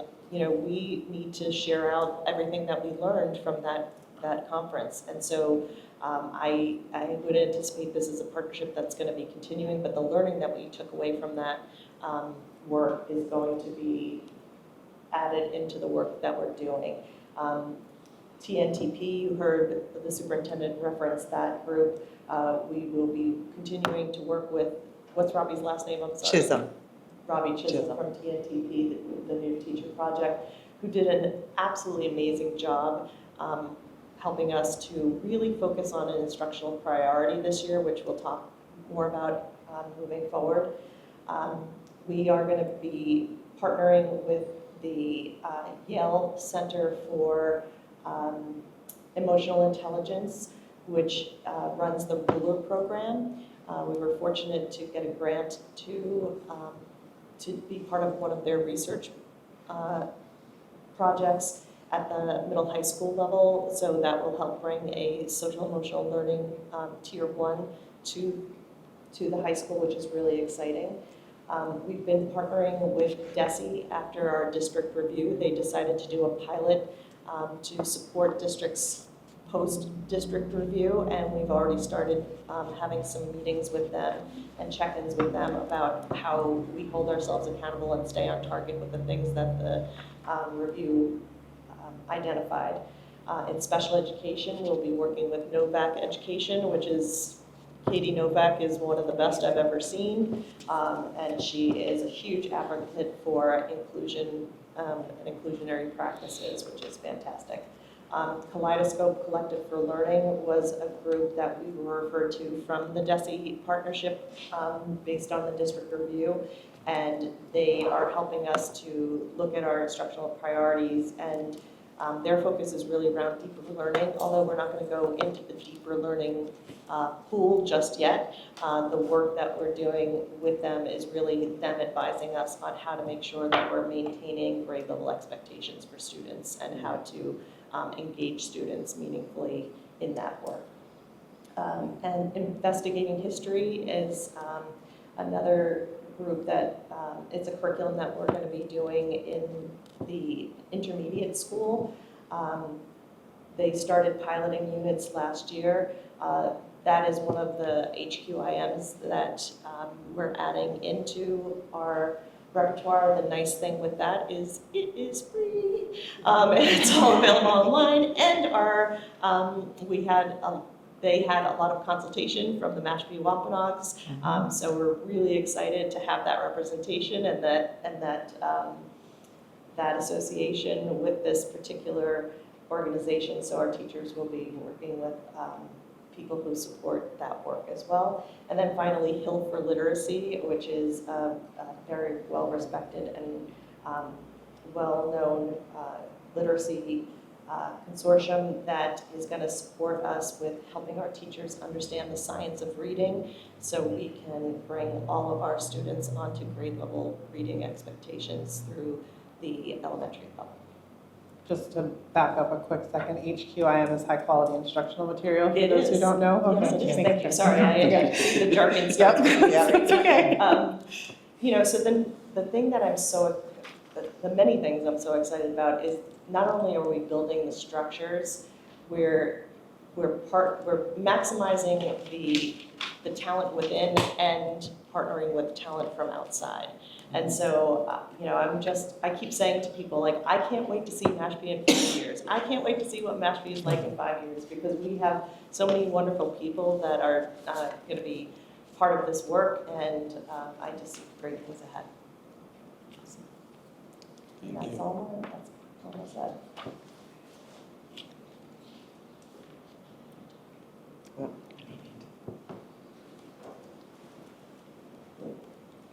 There you go. All right, Dr. Benner. All right, you can go ahead to the next slide. Okay, So I'm going to be talking about two main components. Oh, not it that. jumped, it wasn't. Yep. Two main components this evening. I want to dive a little bit more into the special ed restructuring. adding 2 new Unit B positions, not only to the district, but to one department alone is pretty significant. So I want you guys to have a little more flavor of where that came from and why. And then the other part of that is I'm going to be recommending the amount that we dedicate for the stabilization fund, which is new, voted on from town hall last year. And I think it's interesting to be talking about these 2 things at the same time, because one is very much about building up that in-district capacity, and the other is very much related to what's happening with our out-of-district placements. So they create an interesting pairing for one evening's work.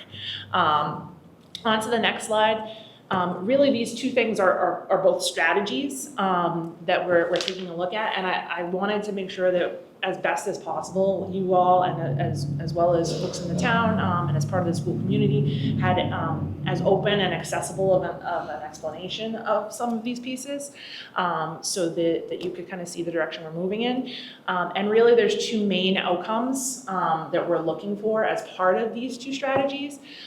One being educational excellence. We have major student gaps for students with disabilities, and I'm going to talk more about that. And we really need to make some changes to help some of our most vulnerable learners overcome the hurdles that they face in our district.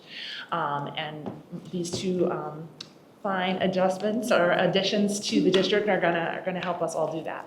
And then the other part of it is the fiscal responsibility. I think I'm going to be sharing some numbers and dollar amounts that perhaps were not talked about in the same way that I may be speaking about them tonight. And the hope is to protect the town's budget, our budget, as much as possible. But I'm going to outline some of the very volatile and unpredictable financial pieces that are part of special ed. So taking a look at the data, so this is what's called the district heat map. I don't expect you to be able to see all of this, but this is a tool that Desi actually points us to when we make our Student Opportunity Act plan, which I presented to you all back in the spring. And really, I'm just going to ask you to kind of cue into a couple areas of this. First off, over on the side, I have that arrow that shows students with disabilities. And then that maroon color indicates students who have the greatest disparities from all students rate. So our students with disabilities tick off 4 of those 6 columns. Just really rough aerial view of the data. Again, not digging into the nitty-gritty quite yet on this slide.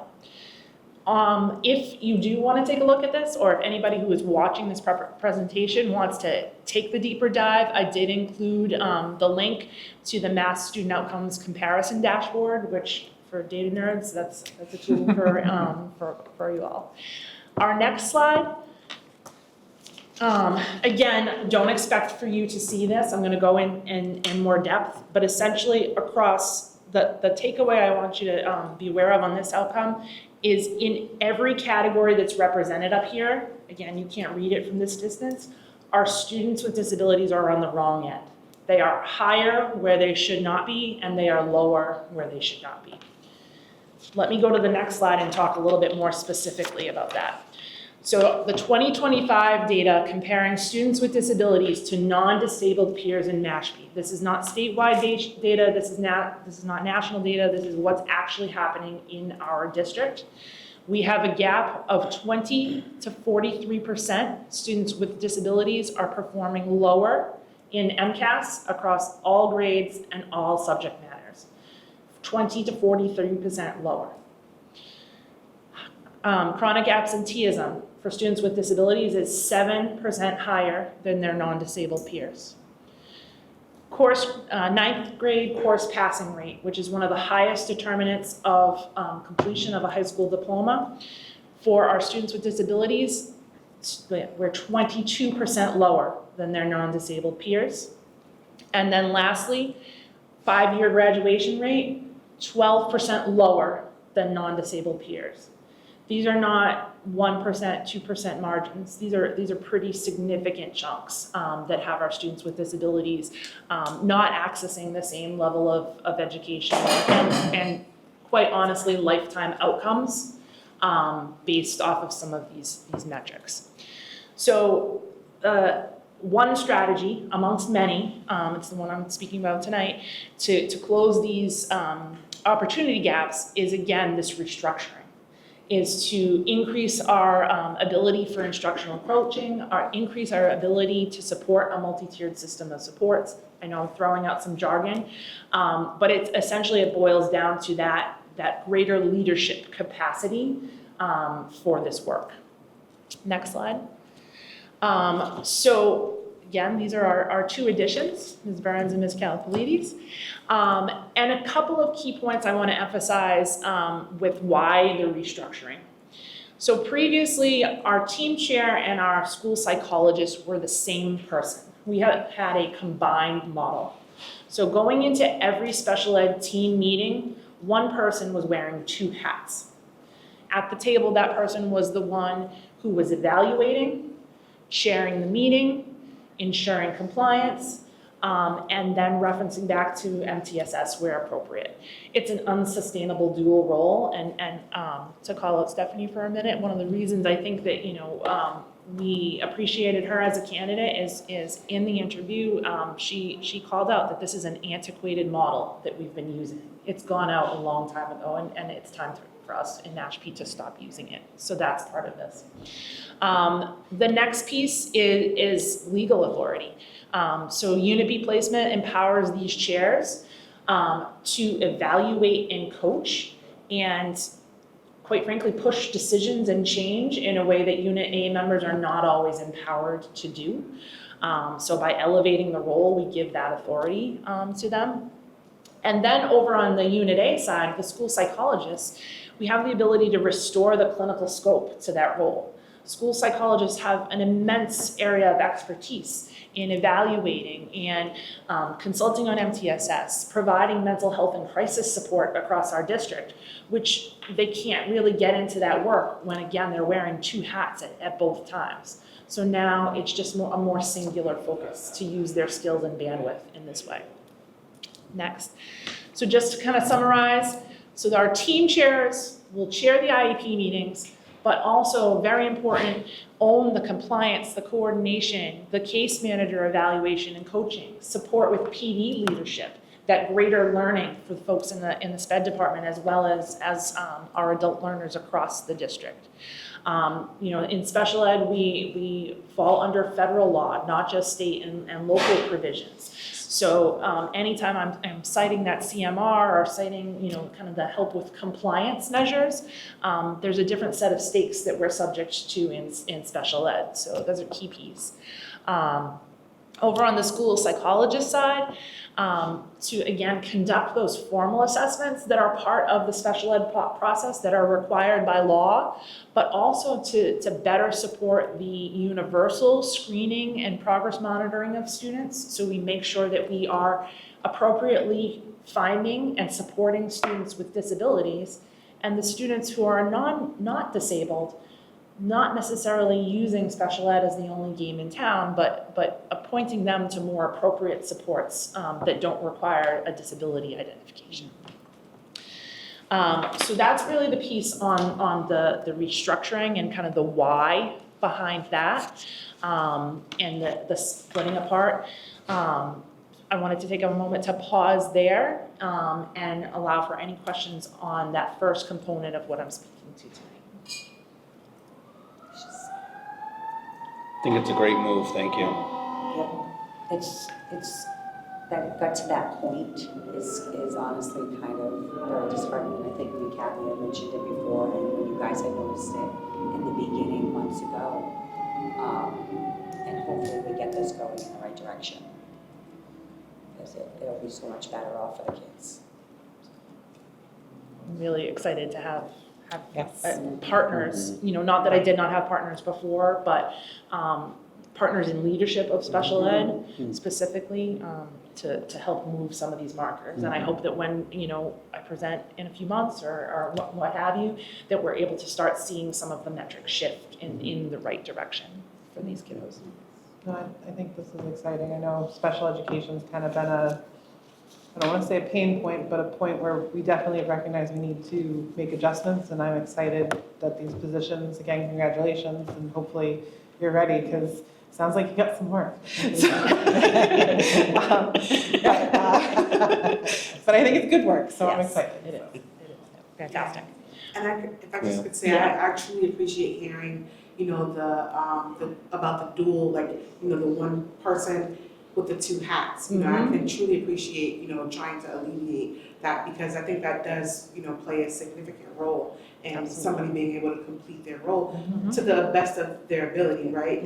It is scientifically proven that, you know, multitasking is not a real thing. That's right. So, That's right. I really appreciate that, you know, that sentiment, because when we're looking at our children with disabilities, you know, our ability to put our best foot forward is really, you know, critical. So I do appreciate that and just everything all together. It seems really exciting.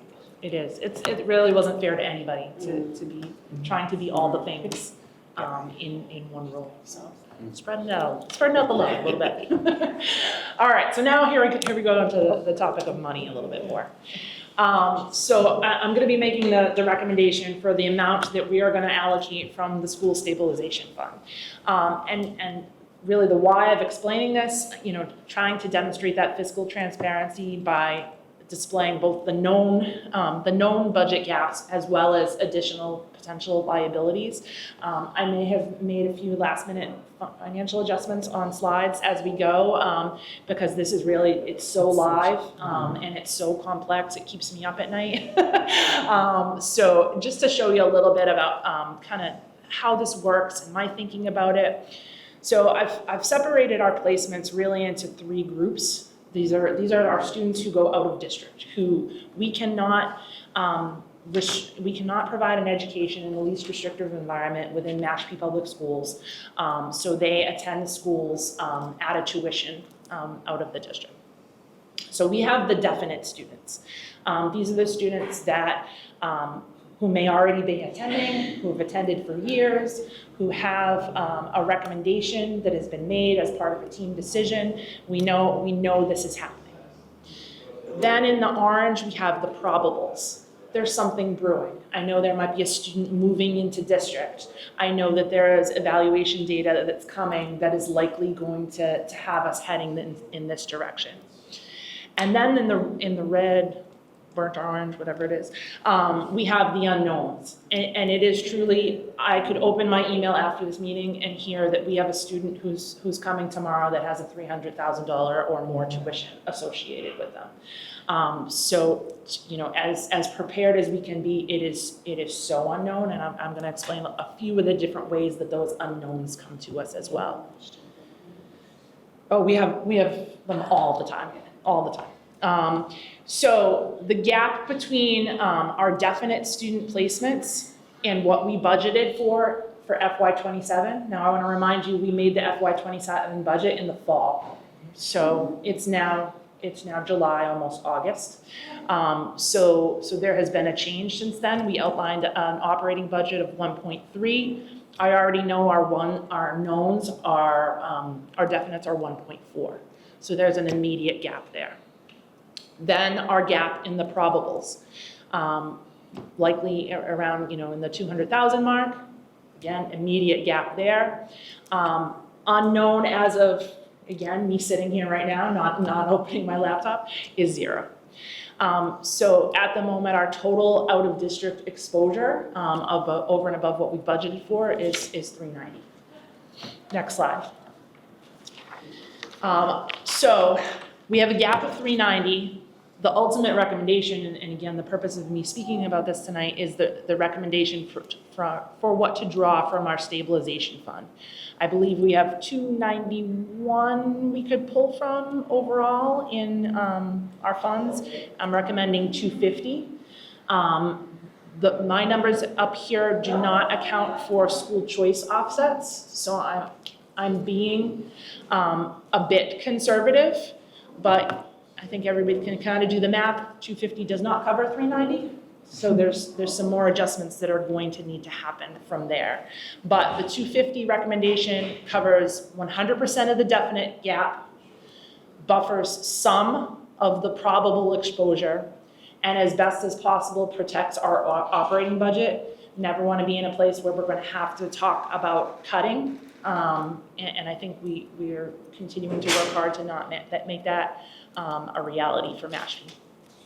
Next slide. So just to show a little bit more about who we're talking about, and of course, I've redacted student names, but I wanted to break down our definites and our probables and tell you a little bit more about the story of them. So our definites, there's 15 students. The two highlighted there, student number 4 and student number 12, those were, and student number 9. I did not have information about those students when we budgeted back in the fall. So those are surprises that happened between fall of 2025 and right now. In the probable column, there are 2 kiddos that are outliers there. One I knew nothing about, that's student 16. And then the other one is a student that we had earmarked for out-of-district placement, but we have yet to find an appropriate placement for that student. So that student is sort of on hold for the moment. Here is where I wanted to share a little bit about kind of the dynamics of those unknowns and probables. So first we have move-ins. One particular family was an unanticipated move into the district, bought property in Mashpee and has an active IEP that requires a very high cost out-of-district placement. It happens to be a residential placement. So again, someone could be moving in as we speak. There could be several someones moving in as we speak.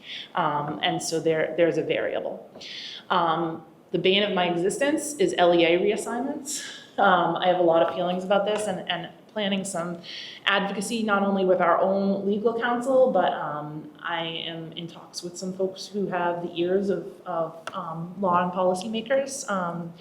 And basically what happens is when there are shifts due to state agency involvement or custodial parent shifts, under the law, financial responsibility can be given to Mashpee at any point. So, for example, student number 9 is at a placement in Fall River, has never set foot in Mashpee, but has a parent who lives here. So therefore, we are now responsible for part of that tuition, and that's actually only 25% of that student's tuition. Student number 9. Then school choice matters. So this is also brand new that has come up. We have 2 kiddos right now who are exercising school choice. They live in Mashpee. They are school choiced to other districts on the Cape. And those districts have what's called programmatic responsibility. So the districts have determined that they cannot serve the student's need in-house. So they are recommending out-of-district placements. So the family has school choice to another district, and then the other district is saying that they need to go out of district. And then we pay for it. It's quite complex. A little antidote that I would add there is, this is actually a question Dr. Connors asked me. Like what say does Mashpee have in that? So they school choiced to such and such town, but such and such town is saying they can't educate them either. What's with that? I would have a voice at the table, an effective voice at the table, if I could say that we had strong in-district programming that could support that student's need that is comparable or superior to an out-of-district placement. We are not in that place yet as Mashpee Public Schools, as the data shows. I hope that we will get there over time, and it might help in some of those negotiations, but we're not there as of this moment. So those are the 3 sort of core trends that lead to this volatility that we're talking about. Can you just share what LEA is? Local Educational Authority. So, for example, Mashpee is fiscally responsible for these students, but another district or community might be the one who is making the IEP. Good stuff. Yeah. All right. So just speaking a little bit more about these kind of two of these trends. So the school choice and the out of district, Current status, let me just pull you to that place. That's what I want to speak more of. So one is a confirmed student placement for 26, 27. It's a Mashpee resident, school choiced out. They've picked the placement for 26, 27. So that kiddo, I know where they're going, I have a tuition amount. That's set. I have another family who falls under that set of circumstances that is exploring placement options. That, I'll flip back and give you the amount, you don't have to go back the slides, but that was one of the students in our probable, and I arrived at that number of 94,000 because I took an average of the 4 different schools that family is currently looking at. So again, so many wild cards that are happening. LEA reassignments, like I said, this is kind of the bane Sorry, of my. before you get into that, Yeah. I'm sorry, I have one quick question. Yeah, So please. when, and this might be part of the complication you were just referring to, Yep. but so when the school school choice, we pay that school, the school choice amount that we have to pay, as you do with school choice. Mhm. They that school then out of districts them. Are we still on the hook for the school, we are still on the hook for the school choice amount? Or are we still on the hook for the school choice payment? Or does that go away because now they're being out of district? This is Like, brand are we new. double paying it? Like, are we paying the other district for the school choice? And then and then we're also paying for the out of district? Or does the school choice go away once that school that they school choice to determines They can't go. they can't go there? I can't answer that question. Yeah. I will find out for you. Yeah, But that'd when be you're talking interesting. $11,000 or $12,000 of school choice versus Oh, no, I understand, 90 but something, I'm also But yes. looking override next year, so But every I penny will- might help us. I will find out. Yeah, and it's just curious. I mean, yes, it's one student this year, but two students, Two. but Yeah. that's this year. What's next year? It's again that variable because school choice and special ed, I Yep. feel like are our 2 moving targets on a good day. Yep. So it's like, And honestly, the school choice and out of district combo, it's rare that it happens anyways, and it's now happening to us twice in the That's- past 6 months. and that's kind of where I'm going with this. Like, and is it the Yeah. same district that they're It's school? not. Okay, so that's Two different another. districts. Okay, Yep. all right. Yep. LEA reassignments. So I do a lot of back and forth with DESE, our legal team, other districts on this. I will say that out of the LEA reassignments, like, by the way, Mashpee is responsible for this kid financially. I was able to successfully contest 4 of them this year. Well, excuse me, I contested 4, I reversed 3, sorry. It's still- Alright. It's Okay, 75% still- success rate, still, I get it, I get a it's C. All right. But it's quite invested work, and it's also why I need these friends here to help with some of the daily in-district stuff, because this is so, again, volatile and expensive. DESE assigned financial responsibility for 1 placement, which we are contesting under legal counsel, and that's one of those $100,000 tuitions. And we are also seeking reimbursement for 1 of the reversed assignments. I'm going back and forth on how far back in payment we can go, but we essentially paid perhaps 2023 to 2025 for a student we, I would argue, should not have been financially responsible for. So, in addition to the money that I'm showing, we're kind of in the red, I'm still looking for reimbursement, is essentially the moral of that story. So, coming back to why I'm talking about this, it's to help inform what I'm recommending to go into that stabilization funds. And just to be clear, the students are still getting the services that they need. Yes. We're not disrupting, it's No, more that's just on the back. That's I illegal. just want to, no, I understand that. I just, again, for those who might not understand, I just want to be clear that this is not anything disruptive to their education. No, not at all. So, again, wrapping my brain, I was an English teacher, not a math teacher, so I always feel a little out of my depths when I'm talking about the financial components. I tried to set up some equations for us here.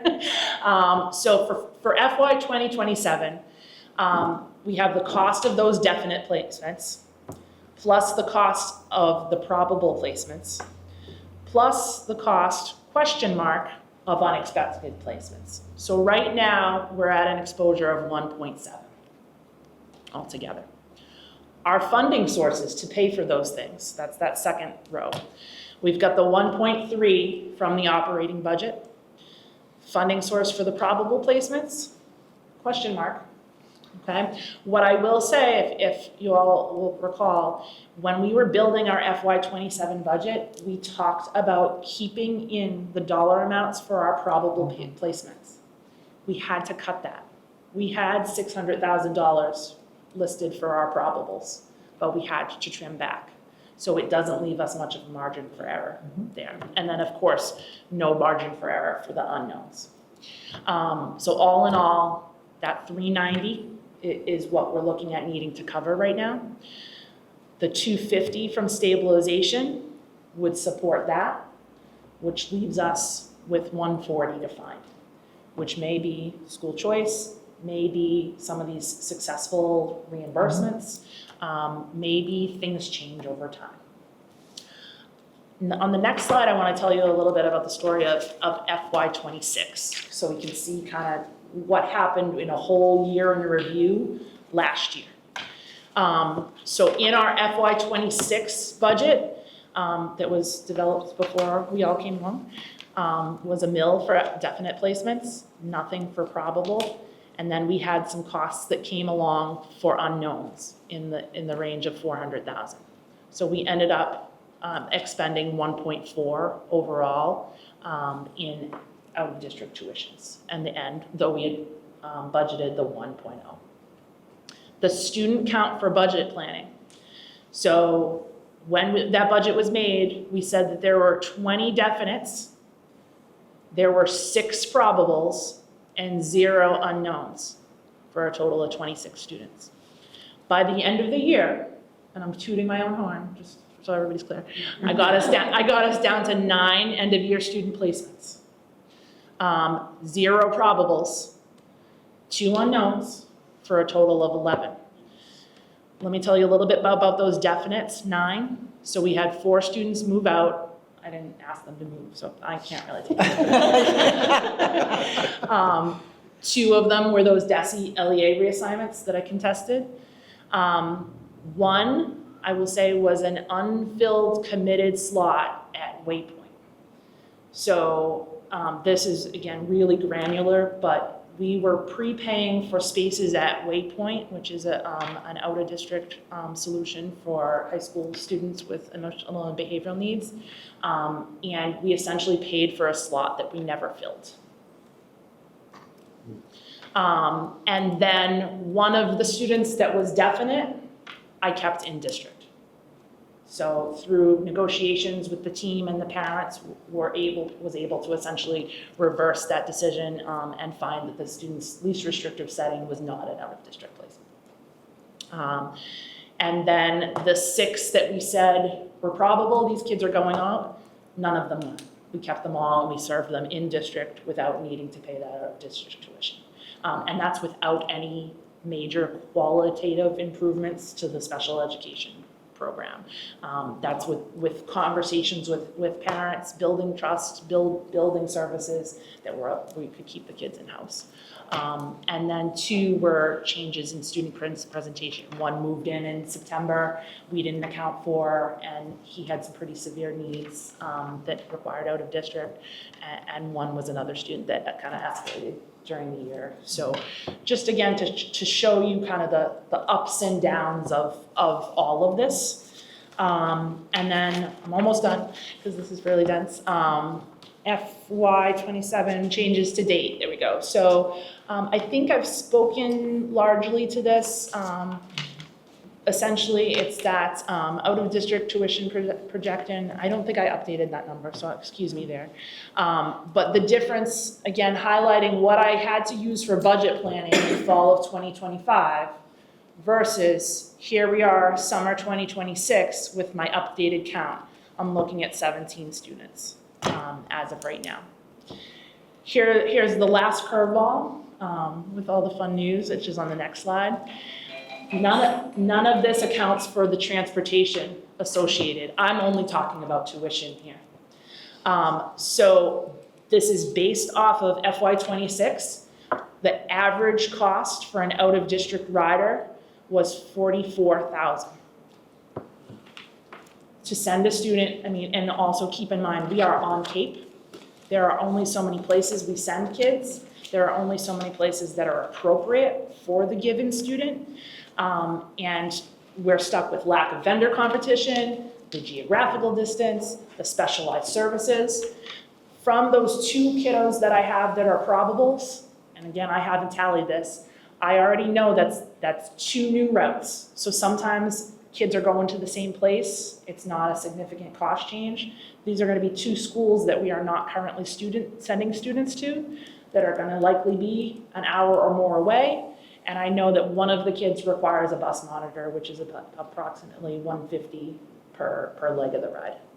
So I am good news tonight. But no, in reality, essentially what I want to say is, I think you can tell I've got my finger on the pulse of this, and there's a lot of ways that I'm looking to not only save money, but keep kids in Mashpee where we can,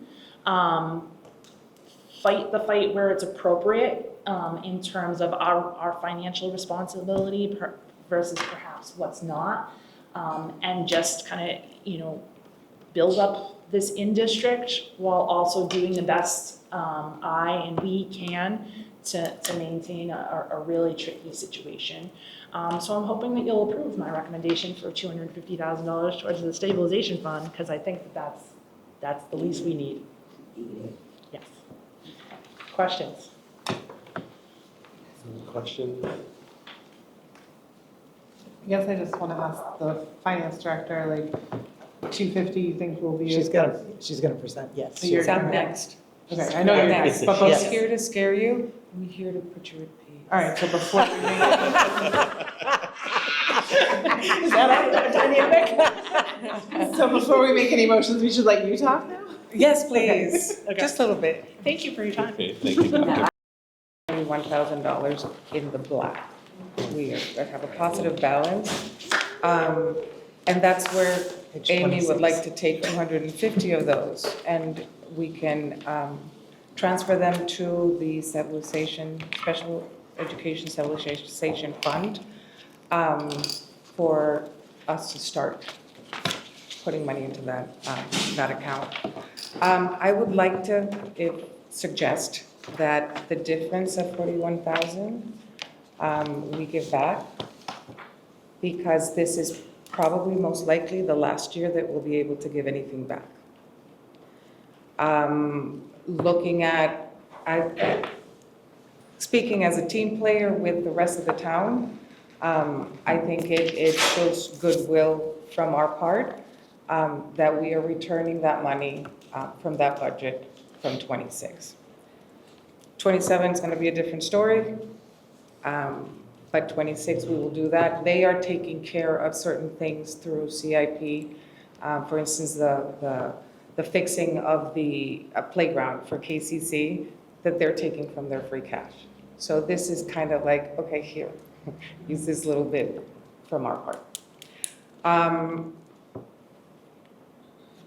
Coming up, I have some transfers. Oh, so the 250, we need to vote on, but I think it's after the transfers. So some of our salaries are in the red. We, as you know, the negotiations for Unit C were not finalized before the budget had to be presented. It's not only Unit C, but it's we also had a lot of births and teachers being out. So we had substitutes, long-term subs, and things that went up. A lot of babies this year. So if you look at the next page, I've got 3 sheets that I've organized by school. It's 2 schools and special ed. To make budget transfers, so those big lines become positive. The first one, page 1, would be, Quashnet. I suddenly saw the QIS and I didn't know what I was talking about. Quashnet, decrease and increase, a total of 119,000. The second page is the middle high school. Again, within the same school, so they're taking pretty much care of their own budget, 147.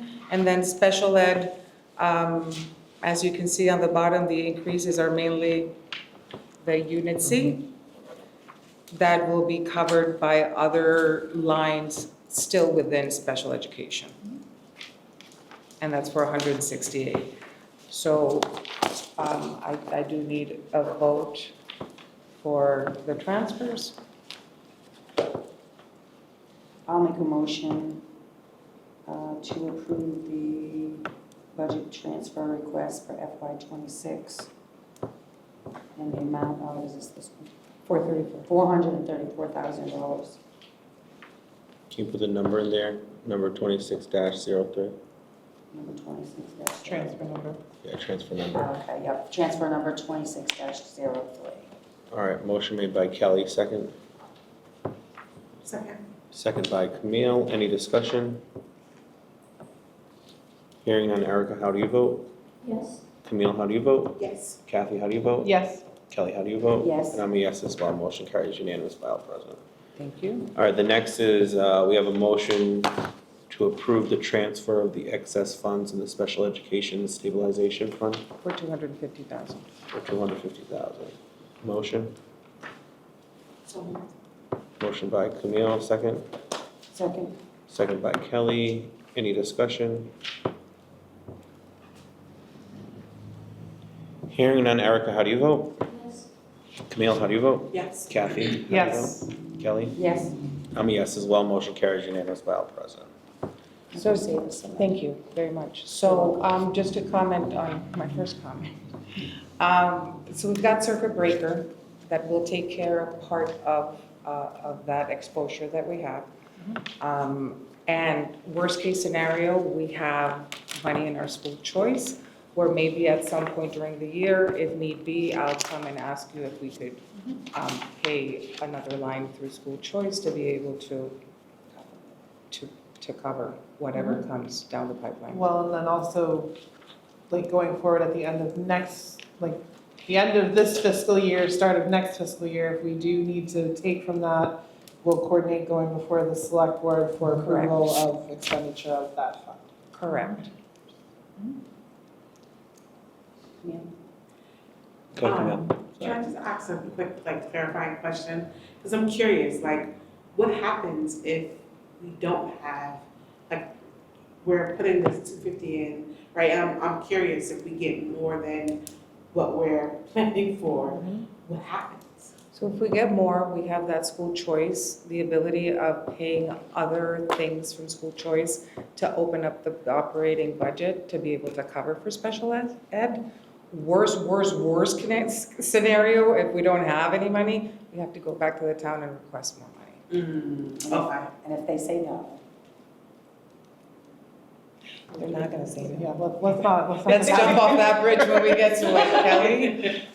But part of that, if I may, is why I have kind of led very transparently, and we've all been working from a very fiscally responsible standpoint of, school choice is not our slush fund. School choice needs to be protected because A, it is kind of leveling off, if not dwindling, but B, because these unknown, it's impossible to budget for that. And so really maintaining school choice as that almost emergency. We've got, the stabilization fund, which we're thankful for, but the in case is why we really protect that and use that very sparingly. and with your new plan that you guys have with the leadership team and all of that, we're gonna make it so that we're not gonna have any more room for kids to come here. Yes, because everybody is they're going to knock down our doors. That's right. We're going to be the best district, not just on the Cape, but quite possibly the Let's be South the Shore. ones who set that, Yes. that precedent of Yep. everybody wants to come to Mashpee. Yes, absolutely. And also if I can comment, with that slot that we didn't fill in Waypoint, Dr. Benner has requested just the actual slot that we will need next year, and it has been accepted, and that's what we're gonna pay for. The benefit of paying ahead, and it's not a critique to the previous group, is that you get a discount if you pay ahead. So at that point, they probably had, or maybe they thought they were gonna need 4 slots, but we only used 3. So that's why it was paid ahead of time, to get that discount. And we don't get the money back I if was we gonna don't say, if fill we it. don't use it. We don't get the it money back because we're members of that collaborative. Is it hard to get seats, I guess is my other question. Like, were we reserving it because of the difficulty of the number of slots? So, as an example, the idea was that there was a discount. It's about $10,000. If I discover that there's a student in November that needs to be referred to Waypoint, number one, their tuition would be prorated, so that's kind of a discount anyways. And number two, I learned, even though we prepay for slots, they can deny enrollment. So I had a student that I referred for the slot who was denied. We still paid For that slot. that student ended up going to another. So we essentially paid 2 Twice. tuitions Right. for one student. Okay.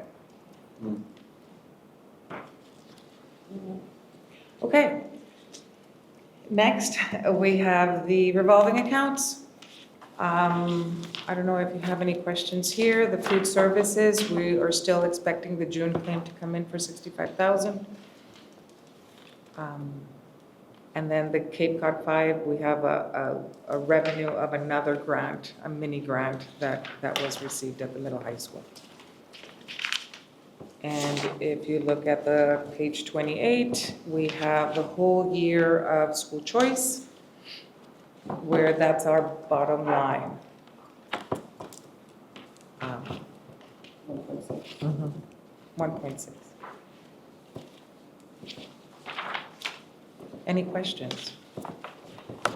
Okay, so my next and last point is the transportation update. So we had a meeting with the collaborative, the principals had certain ideas and had some questions. And we have 2 choices with them.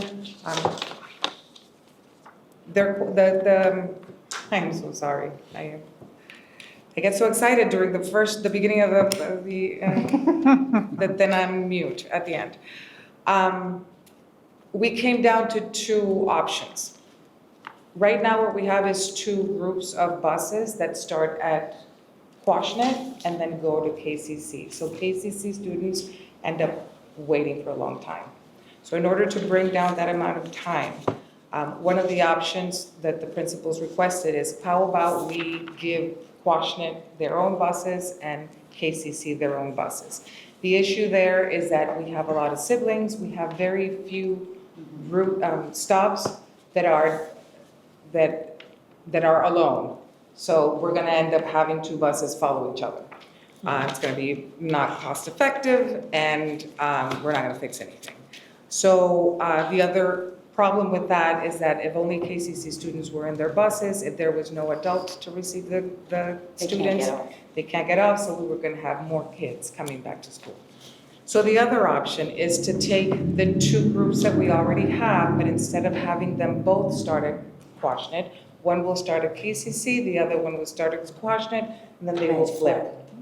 So that Makes sense. they will go into the buses earlier, it will be a faster onboarding, and hopefully that will bring down also the time when the kids get home.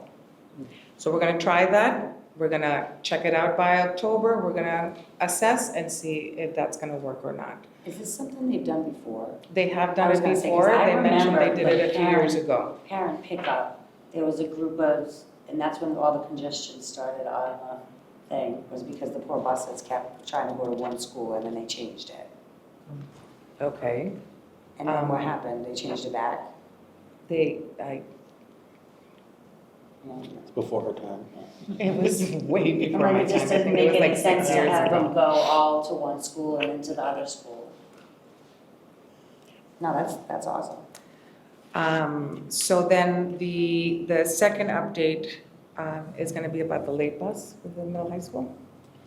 So 30 students signed up for one bus, 29 signed up for the next. The reality was that between 0 and 2 students took the buses. Sometimes we had 1 student in one bus, 1 student in the other one. The highest we had was 2 students and 2 students in the in the buses in the late run. The cost of each bus for 26 was $23,800. It'll increase to $26,000, and they only have 1 driver for the afternoon. So we would like to revisit either the possibility of moving that 1 bus that will be available back to Washington, where we had approximately 25 to 30 students per bus. We only have 1 bus. Or since the parents were agreeable on picking up at Washington, or we just don't have a late bus. We don't have to make the decision now, but we need to think about it for Well, maybe when August. did the late bus last year, didn't it start at Quash and then we moved it to MMHS? Yes, mid-year, so they stopped going to Quashnet and KCC. Right, and then they went over to the high January. school. And they went to the high school in March. So the $23,000 was based on 8.5 months. But with that being said, they didn't have a late bus for the beginning of the year. Only, what, 3 months? I think it was in March, January April. they switched. Yeah, January. But Was it January? I find it interesting though, just because, you know, we heard from the students. Right. I know. That this was something They they wanted. felt was needed, and we didn't know necessarily, it was always a question, I think, of this committee of what is the need? Is it preventing students from accessing after-school help, after-school clubs, you know, like all of those things, but hearing that we only had 2 kids in all that time, I guess, I don't know how to reconcile like what the students were saying versus like, obviously, they found other routes, you know, or something Did it come to the shifted. fact of you just couldn't like, oh, today we're gonna stay after school, so I need to take the late bus home. You needed to sign up in advance. But 30 students signed up for one bus and 29 for the other. So And we only had 2 59 Sign up. people sign up. Okay. And it wasn't like you had to sign up every day, you just had to No. sign up once saying, I might at some Right. point. Because I signed my kid up because I was like, I don't know, maybe, because I don't know when she's getting her license, whatever, like, I'm gonna sign her up anyways. I know she never used it, but I signed her up just because there was a possibility. Right.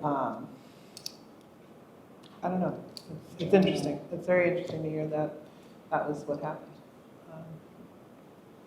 We can leave it on the agenda too as a rolling item. I think that one of the things for me personally is if we're gonna phase it out, maybe we do it in a phased approach where it's like we cut off the high school. I think that the intermediary school now, there's a lot more clubs and activities going on there. Once you get to the middle high school, you're starting to get your learner's permits and your friends have licenses and cars and you're a little bit more responsible to either walk home or have transportation. And a lot of their So, clubs yeah. and sports, you know, end later, Mm-hmm, where, you know, their parents could be out of work already to go pick them up, yeah. maybe. So that's the only thing, but that's just my own opinion on it. I don't know, Camille or Erica or anybody else. So we'll leave this as a rolling item. Thank you. Thank you. All right, subcommittee reports. Units A and B negotiations. They're going. That's about it, right? No, They're getting there. I think they've been going well. I think, you know, we're getting, our last meeting, we're kind of on a little bit of a break, so people could have a little bit of summer. I think we meet again, next week internally, or do we have with unit? We have Unit Unit B B next next week, and we do have strategy And we next have, week yeah, for so, both. we're still moving forward, back and forth discussions have been happening and, I think we're getting close, but I'm not worried about anything. I think Very it's positive. been positive. Now, B's just, they're gonna be, and Just starting, It really is just starting, so, yeah. All right, any questions? All right, hearing none, the next is the policy subcommittee from June 16th. Looks like there's some policies being recommended. Page 30 through 31. Is this the first read? We've already done the first read. no, I don't think we've done a first read. No, we had just had policy subcommittee on June 16th. And if I recall, it's okay, Erica, right? Kathy, if I remember, if you want to speak to it. You attended Well, that's in. right. I'm like, wait, what? yes. Why are you Kathy's looking at me like she's really lost her mind. That's right, I was She online. thinks she's like, Michelle's lost her mind. Yeah, that's. Thank you, Kathy, for filling in. That's totally, anytime, it's totally fine. Now it's all coming back to me. Okay. Say, I'm happy to Unless speak Erica to wants, it. I feel like I've talked a lot. If Erica wants to talk about it, it's fine. Of the, Yeah, I mean, we met and we did go over, these were all MASC, Massachusetts Association of School Committees. They have their policy piece, we pay dues to them, so usually they've got their people on staff who kind of go over any policy changes. Most of them were alignments to changes to statute. I think all of them were alignment to changes to statute specifically, so I think Erica and I and Dr. Connors, and I think Dr. Hill was in that meeting too, I just didn't see her on the camera. So, but I'm pretty sure she was there. It was, we just kind of went through each of them. I appreciate page 31, which kind of explains some of the differences here. Again, some of them are very basic, like access to building and grounds, it's just adding that sentence, which again brings it in compliance with new law, the bus driver examination and training. This one. we put that one on Yeah, hold. we did put this one on hold because we wanted to find out more from the collaborative, who is our Yes. transportation provider.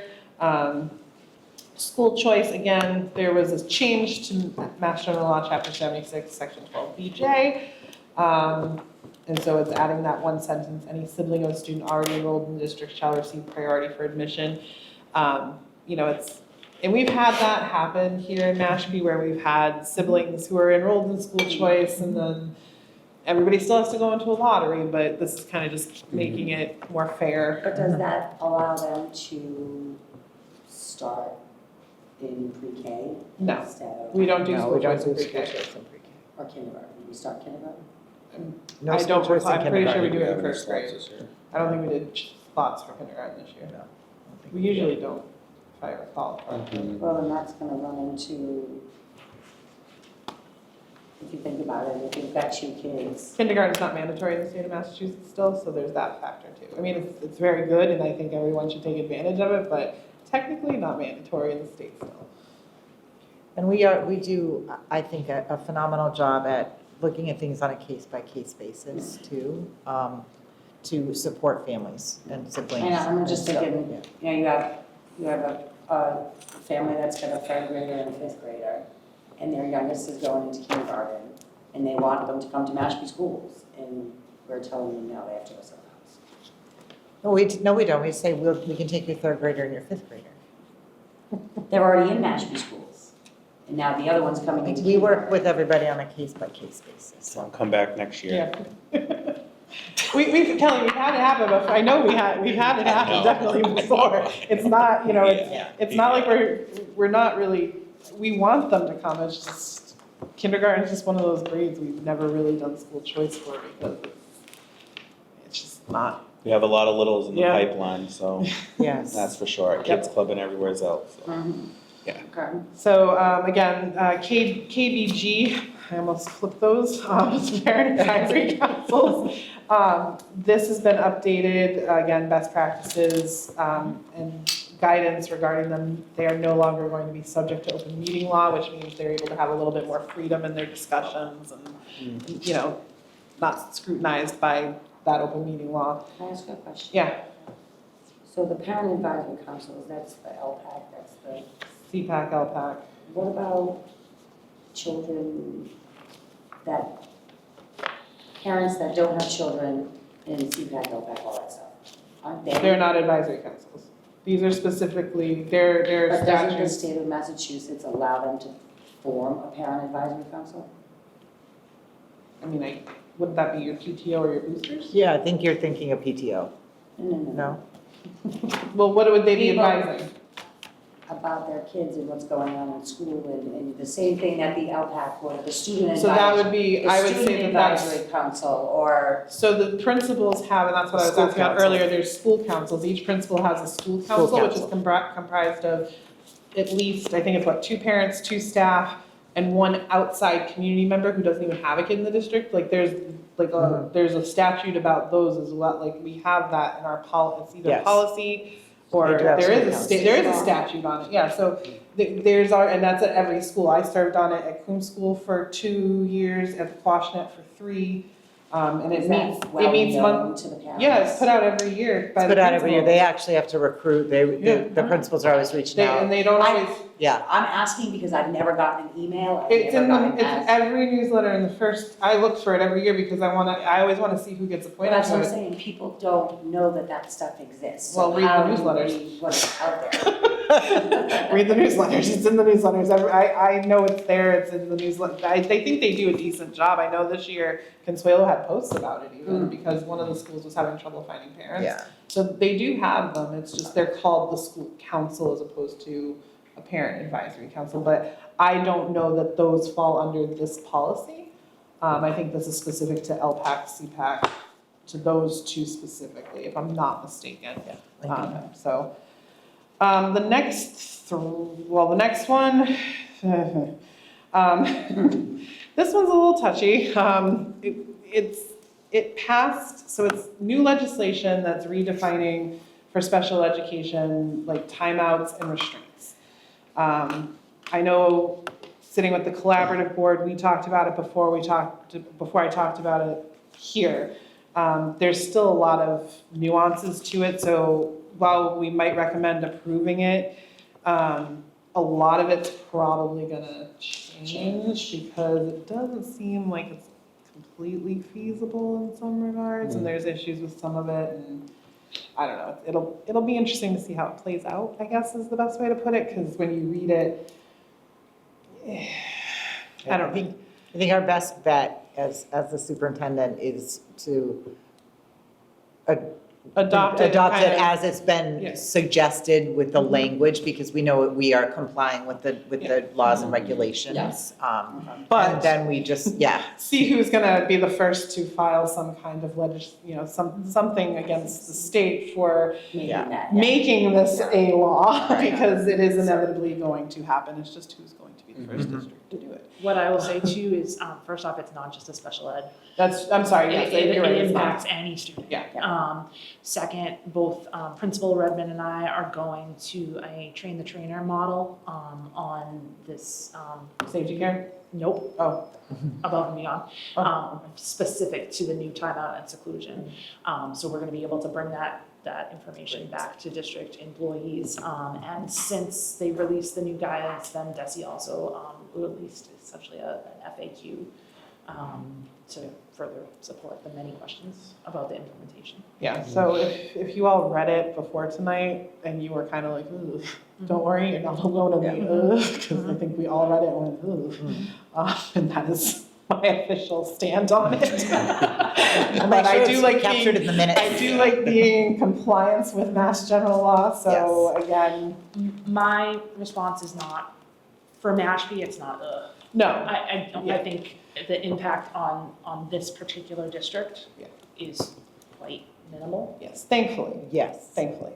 But yeah, so, and then the second two, again, state regulations from the Department of Public Health were updated. This is about administration of medication to students and students being able to self-administrate and carry their medications. And it allows the school nurses to delegate their responsibilities for administration to trained people. If I just may make a comment on those two. So there's been significant changes. Director of Nursing, Alicia Bryant, will come and present to you a more in-depth what the changes, because the impact it has on things like field trips. Because of the requirements of administering, this shifts how medication is administered, which we're not just talking Tylenol. And so if a nurse has to go on every single field trip and a nurse is not then in the building, because there has to be a nurse in the building, there has to be a nurse in the field trip, because a teacher can say, I don't want to be the delegated person who is administering meds.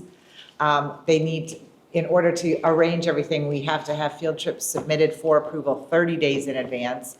It's going to be, you're going to hear from teachers or people, maybe advisors saying, Dr. Connors isn't allowing any field trips. So I just want to let you know that it is, we will have Alicia Bryant come and present to you so you see the impact of these new laws and regulations on our staff and what that means for things like field trips. But this is, as Vice Chair Lewis said, directly aligned with Mass General Law and what we have to do. So, I think Stacy did tell us about this too before. She left. Yes, yes. To leave it as a priority item for us. Yes. so all of that being said, Mr. Chair, I would make a motion that we dispense with the first reading of these, as they're just really aligning our current policies to Mass General Law.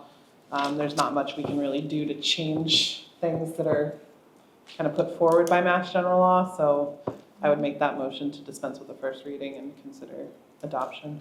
All right, is there a second? Withholding, I'm sorry, yes, withholding, thank you, Kelly. Gosh, what one is it? EEAEA. That one. I almost said Old MacDonald had a farm. EEAEA. So, yeah, so, I will second the motion. All right, so there's a first by Kathy, second by Kelly. And that's a hold on EEAEA. That was not. And to suspense with no, the it's on first page read. page 2, Kelly. Any discussion? Erica, how do you vote? Yes. Camille, how do you vote? Yes. Kathy, how do you Yes. vote? Kelly? Yes. I'm a yes as well. All right, so we waive the first read. Now I believe we're looking for a motion to approve all of the following, except for EEAEA. So moved. All right, motion made by Kathy, second. Oh, you can tell it's getting late, guys. Second. Second by Camille. All right, any discussion on this for approval?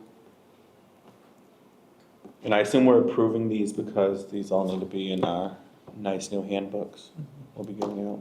Okay. Dr. Bennett's working. Can I ask a question? Go to Camille. How often will we come back to, will the school committee come back to these policies, like to review? Is there like I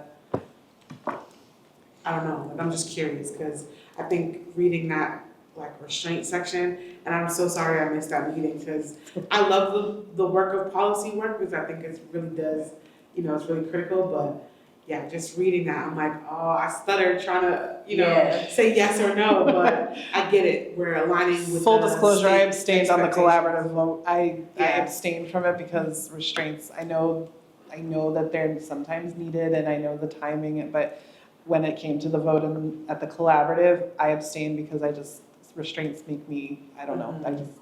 And I'm curious what kind of feedback we'll get, obviously this is a policy that existed before now, but I'm just curious, like if there's any feedback from parents too, but just a thought about review. I mean, we have the policy subcommittee, I mean, it's, Kelly's bringing forward a bunch of policies today, I mean, the chair could recommend the policy subcommittee do a complete review, like, we as a committee could say, hey, let's review all of them. MASC does that annually anyways, which is good, but they're just checking for the Mass General Law pieces Yeah. and making sure any statutes are aligned, but I mean, the chair, any one of us could say, hey, can we just look at them all and refer it all to the lucky people on policy and they can go through every single one of them if they want to, or if the committee as a whole says, yeah, let's do that. It's really whenever we want. I mean, parents can also talk, I mean, I know myself, I'm always happy to listen to anybody who wants to talk about that stuff, because like you, I love policy. So it's, yeah.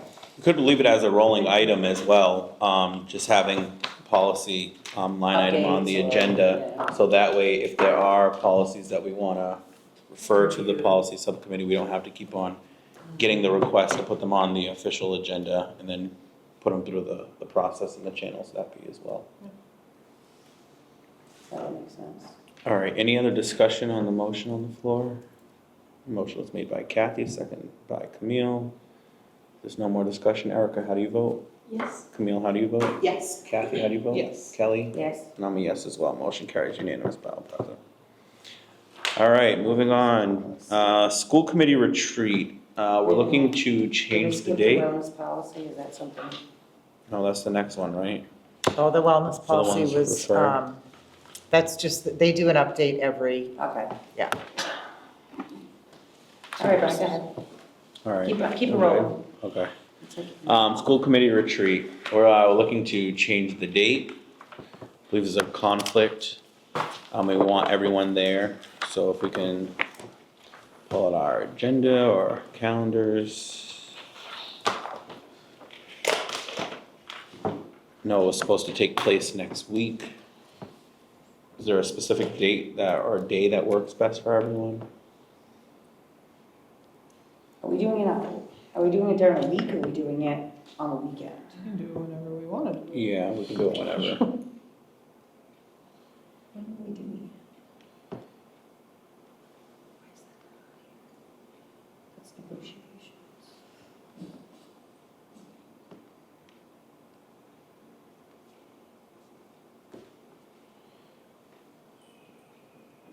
Are we trying to keep it to a Thursday?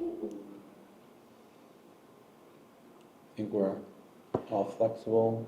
know I would just have some to look days at the don't work. Mondays, Tuesdays. Tuesdays, I need to just check because my work extended the every other week meeting schedule. So some Tuesdays work, some Tuesdays don't. Mondays are always good for me. Thursdays are good. Wednesdays are good. Well, I know we moved this to Thursday because it was good for all of us. So should we look at Thursdays? What does the 13th look like for everybody?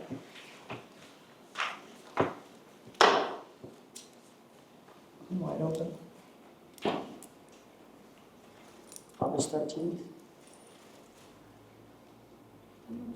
That works for you? Works for you as well? All right, what about a time? We had it in the evening for next week, didn't we? Should we keep it with, Evening?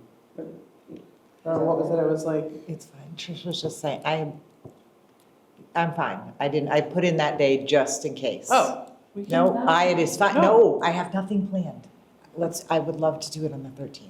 I'm not in love with. You have a life too. No, I'm fine. I'm gonna take the next day off. I am not in love with 6 to 9 at night, but that's just me. That's just me. Why, But can we do it's not it about me. earlier than 6? No, because people work during the day, so, no, it's Does fine. 5:30 work if it works now for everybody, or a little earlier? 5. 5. I mean, does 5 work for you, Brian?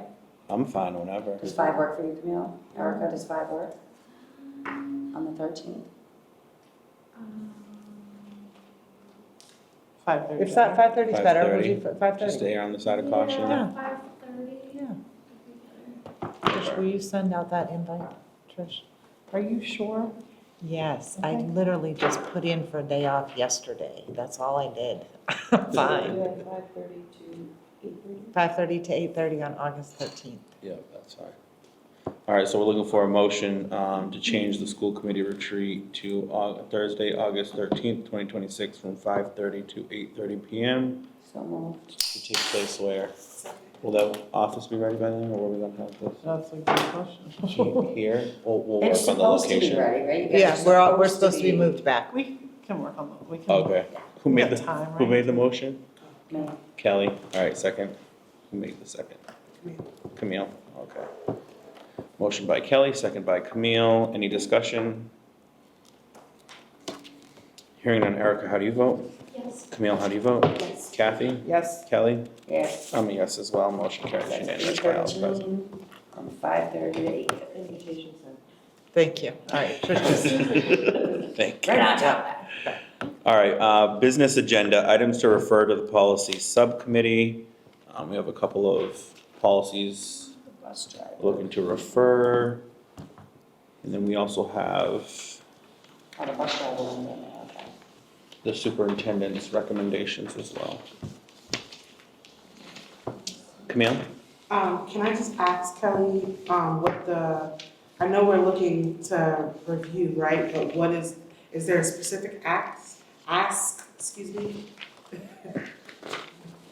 For what, I'm sorry? for the recommendations that you made for the cell phone policy? Just looking at, and honestly, it's the state law that's coming down, is just looking at the policy we have, and seeing if it can be improved upon.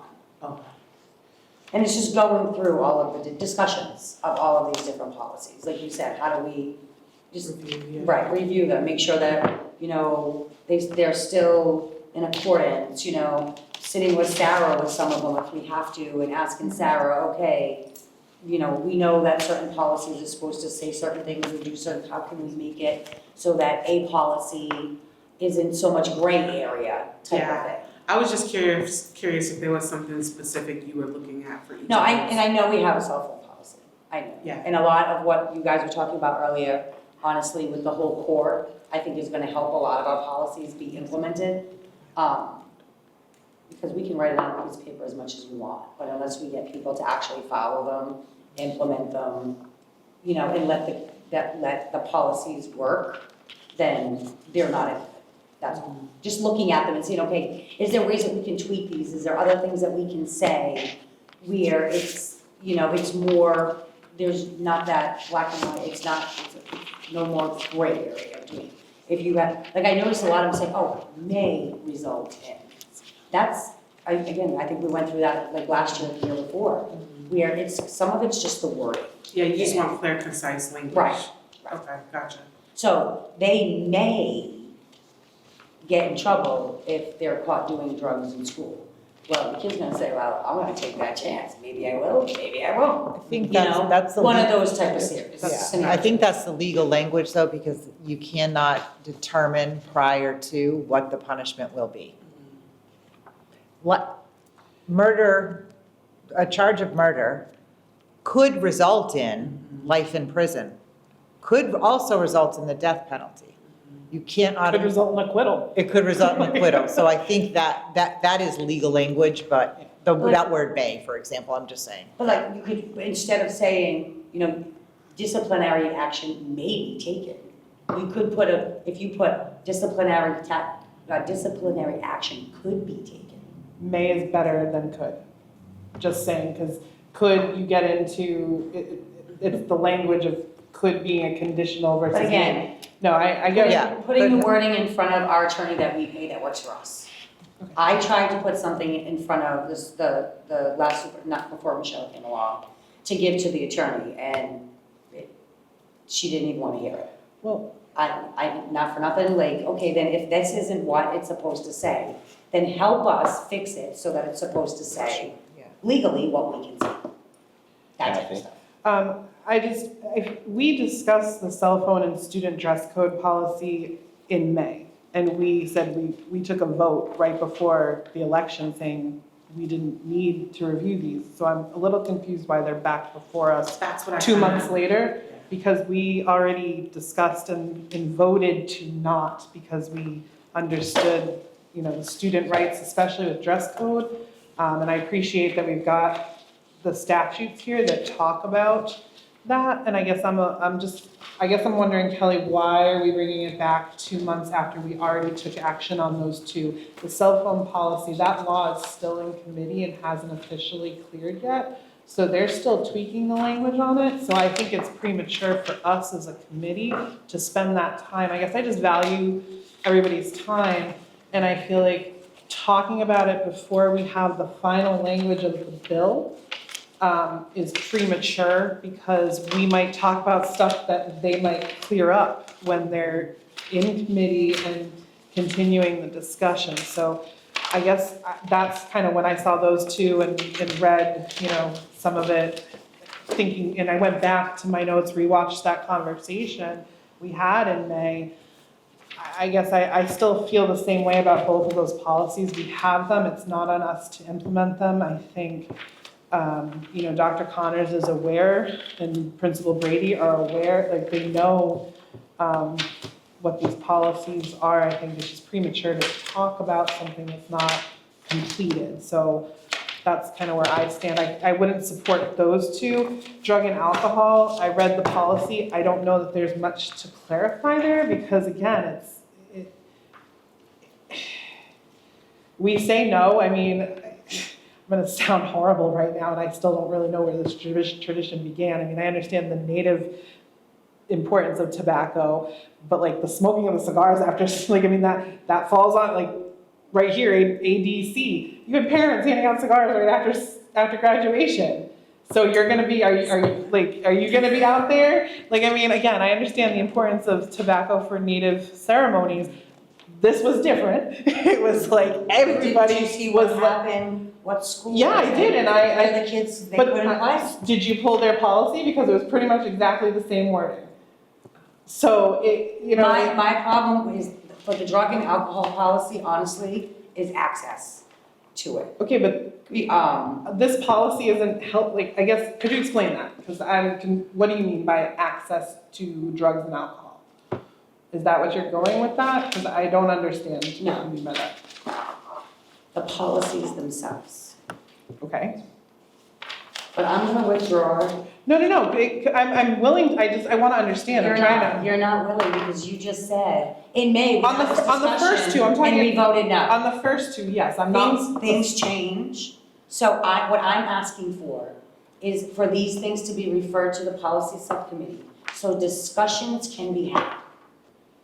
But what discussions? Because again, the cell phone policy hasn't cleared committee. So they're still tweaking the language of the law. So what discussions would you have? Because you don't have a completed law to discuss. I guess that's kind of, I don't want to waste the time, and I'm not trying to be, I know I'm sounding confrontational, I'm sorry. I'm a little hungry and hangry, I guess is where I'm at.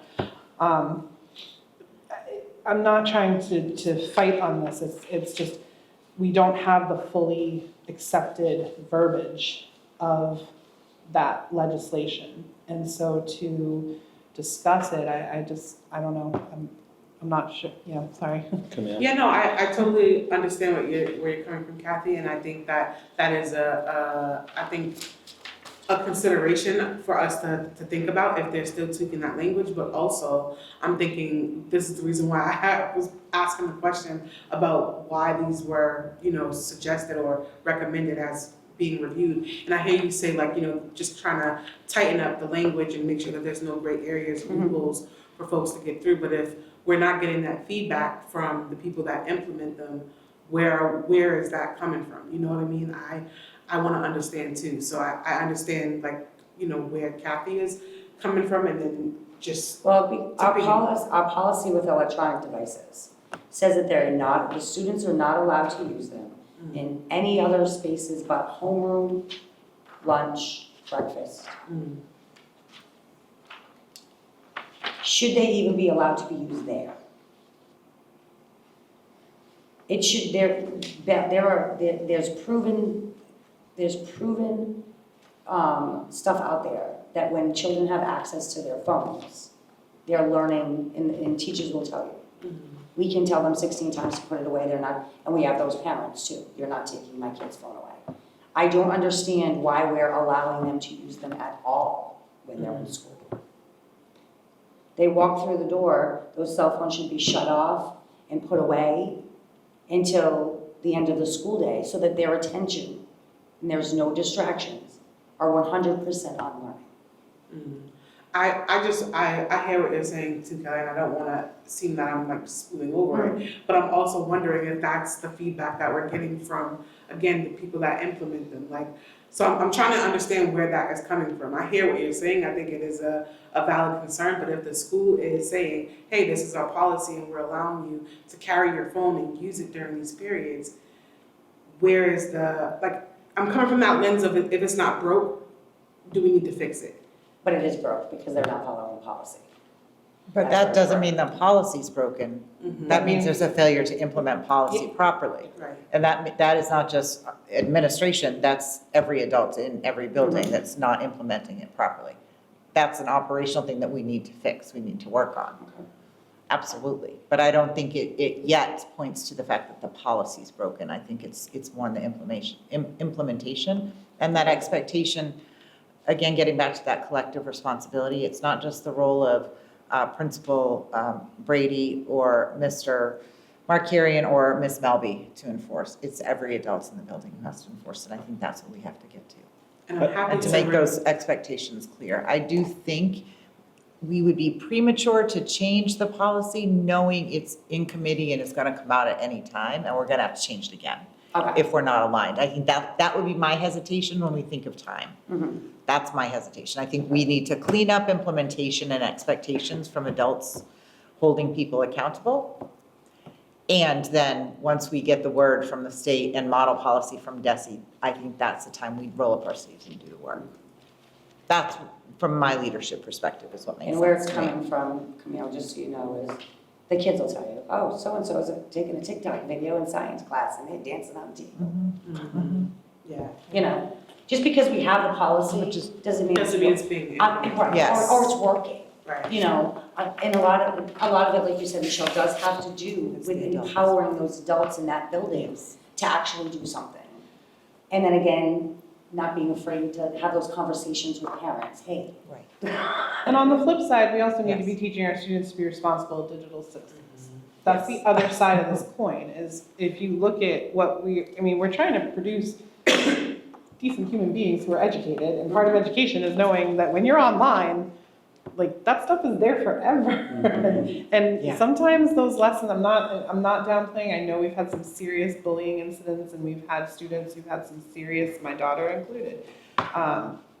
They're, as an adult, I know I've experienced it, but I think that's the flip side of the coin on that one. And again, like, I don't have a problem reviewing it when it's through committee and it's officially passed. Yeah, bring it on, like, let's have the discussion. I don't wanna see the time, and I guess for that one, I'm gonna say no, but I still am curious about the tobacco and drug use and what your thoughts on that one are, because maybe there is something there. I don't understand what that one is about.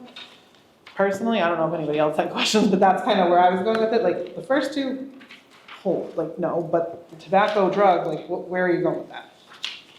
I think this is a good opportunity too for us as a committee, because I do understand, Kelly's lens, and being that, we serve at the pleasure of the community, we have a lot of constituents that do approach us about various things. I mean, I get calls sometimes and we have to keep on, referring them to the superintendent, and making them really be accountable for it. We can be the spokesperson and the advocates for them, but there's a public comment for a reason. They have access to email us. And I think that it would help the committee if we've seen a lot more of that buy-in. And I understand you are being the representative for the community and the students, and I appreciate that. And I think that that's the lens that is really missing in this piece, because there's certain advantages that some of us have because our kids are in the high school or the middle school or not even in any of the schools yet. But being that parent too, you're never gonna make everybody happy. If we tell them you can't have your phones, well, that's a safety issue and I need to call my kid and check on my kid, or Life 360 apps and everything else, So I do understand it's a hard balancing act, but I would just reiterate to anybody that ever brings any complaints or any recommendations to us to refer them to the superintendent, or just follow up as a school committee member to the superintendent, having that direct access. I know the superintendent has an open door policy, as she said before, And I know that she won't really turn any parent away, and she'll take every concern and everything into consideration in her deliberation and her consideration, so. Mr. Chair, if I may add just one thing, if possible, would it, we all hear from different people, and I sometimes feel like not all of us are able to benefit from what, if one individual is emailed, I would ask that maybe that gets shared by the administrative assistant with all 5 of us, so we all know what's being said, because I feel like, people talk to one, but and then it comes out in public and Yeah. I might not know, you might not know who I'm talking to, and I think it's just, obviously, we're all elected, we're all gonna treat it in a responsible, respectful way, there's no, we're not out to get anyone, it's just so that we all know the conversation that's coming to us, and we can all prepare accordingly for it. I know it's a common practice for select boards to share, if one member gets an email, and it might just be about sidewalk, the whole committee gets it, just so that everybody knows what's being said, or the response, and it goes through the administrative assistant to avoid any open meeting law issues of deliberation via email, blah, blah, blah. But that might also help us in terms of what you were just saying of going to the superintendent, but just so that we all know, okay, we've got all these people who feel this way. I might have heard totally opposite of people who are these are great policies, everything's working fine, what are they talking about? So for me, hearing the other side or vice versa, knowing who's communicating, and again, we wouldn't answer, it's just an FYI piece, because the chair is our spokesperson, he would be, if anybody's speaking back or replying, it would be through the chair. I don't know, I'm just putting that out there as a possible help for us as the 5 seats on this committee, so that when these conversations come up, we all kind of know what's coming at us. And, again, understanding we all talk to different people, we all, as you said, are at different points in this. I don't know, that's. I think it's a nice item for our retreat to talk Yes. about Yes. communication I agree. plans That's a good idea. and some Yes. trainings and what we can Yes. do, yeah. All right, we still on the drug and alcohol policy? So Kelly? here, this,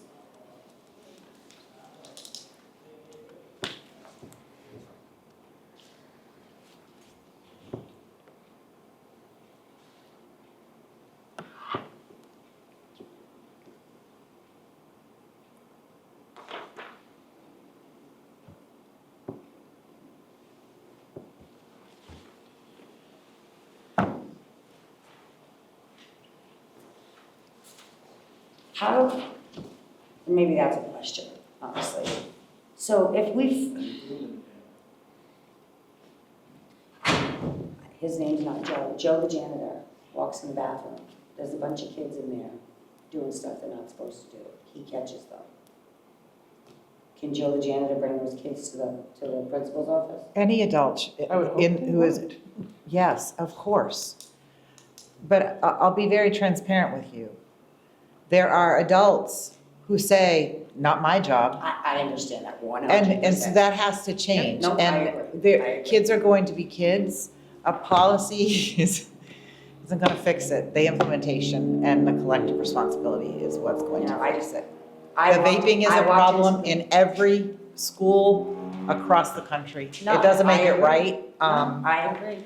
Like I said, there's ways of, I've walked into the bathrooms at basketball games and the girls scatter Yeah, and it smells straight up Yep. it's not something that should be in school. agreed. I don't understand how adults walking down the hallway don't smell it. Or do they just smell it and ignore it and say nothing's gonna get, that's what I'm trying to figure out. So when they say. Are we talking the pungent smell of marijuana, or are we just talking the smell of a vape? Because, Of marijuana. oh, I have not received any reports that there is smell of marijuana in the school at all. I think one of the things too is maybe relying on our partnerships with the resource officer as well. The dogs are more for therapy and stuff like that. I mean, back in the day, the dogs didn't come through the school, but they were in the parking lot. Yep. You can't do that anymore? I think our efforts would be better invested if the question is of policy, talking to school districts about how they have perhaps better use policy as a tool to combat substance abuse. If that's our concern, Yes. then Yes. that could be something that, you know, you reach out to other school committee members to speak to how changes in the wording of policy have moved the needle. Which would be our policy IHAMB. Yeah. IHAMB, teaching about alcohol, tobacco, and drugs. I remember when I was in school, and I think it was the school nurse, who did like a quit smoking class. You know, and we had study hall, I don't know if they have study, do we still have study? All of that is the drug and alcohol education is still part of the health and wellness curriculum. This was something totally separate. The no vaping, all of that. No, that was part, we had that part of it, but it was something totally different. It was like I said, it was the nurse at our high school, and she knew we smoked, and she said, hey, and it was I think the Red Cross too, or the American Heart Association, something like that. And it was a class that we took, and they gave us all of the things that they could legally give us as 16 and 17-year-old kids, like we didn't get patches and gum and all that stuff. Like they gave us lollipops, and we cut up straws to chew on, and they gave us coping mechanisms to deal with withdrawals and addiction and all that type of stuff. And I'm wondering if that's something, how would we, you know, I don't know if kids would attend it now. I've been out of school for 30 years, so, you know, but something, you know, we hear the kids all the time, well, I'm addicted, I have a problem, I know I have a problem. What are we doing to help those children stop that?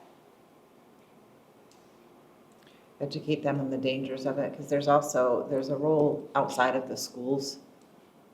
We can't parent kids also. No.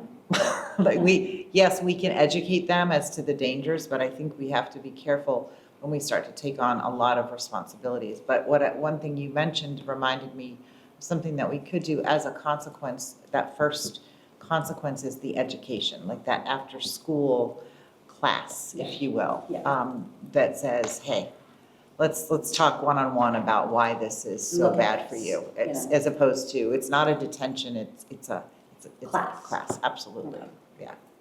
To really ramp up that piece of it. I just see it getting worse and worse and worse over the years. And just trying to figure out how, as the adults, can we help these kids? You know, I've had those long, hard conversations with my 13-year-old who walked into that school, you know, and was like culture shocked, unfortunately. Not that it didn't happen at Quashnet, because I think it was happening at Quashnet. He just never experienced it at Quashnet, but it's more, he's experienced it more at high school. You know, and having those difficult conversations with your child, you know, it's very addictive. Those things are very addictive. There's people that smoke a cigarette or a vape once and they can never stop in their entire life. Yeah. So just, I mean, to your point, Kelly, a lot of this stuff, I mean, it is baked into some of these policies. I think what happens is we've got this written document, and now the conversation turns to administration, like for JICH, alcohol, tobacco, and drug use by students prohibited, okay? The 4th paragraph down, parents, guardians shall be notified prior to the opening of each school year in regard to screening tools that are used to screen students. Yeah. Parents, guardians shall have the right to opt out of screening. So like, so like we've written it saying, you know, we're gonna do screenings, we're gonna tell parents that parents have the option to opt out, as every parent should have that option if they'd like. But now it crosses that line of policy to practice, and then it's, okay, Dr. Connors, what's your plan? What are you doing? How are you, what screening tools are we doing? What is it, you know, meeting with guidance? Is it an actual drug test? Is it, you know, breathalyzers? Like, what is it?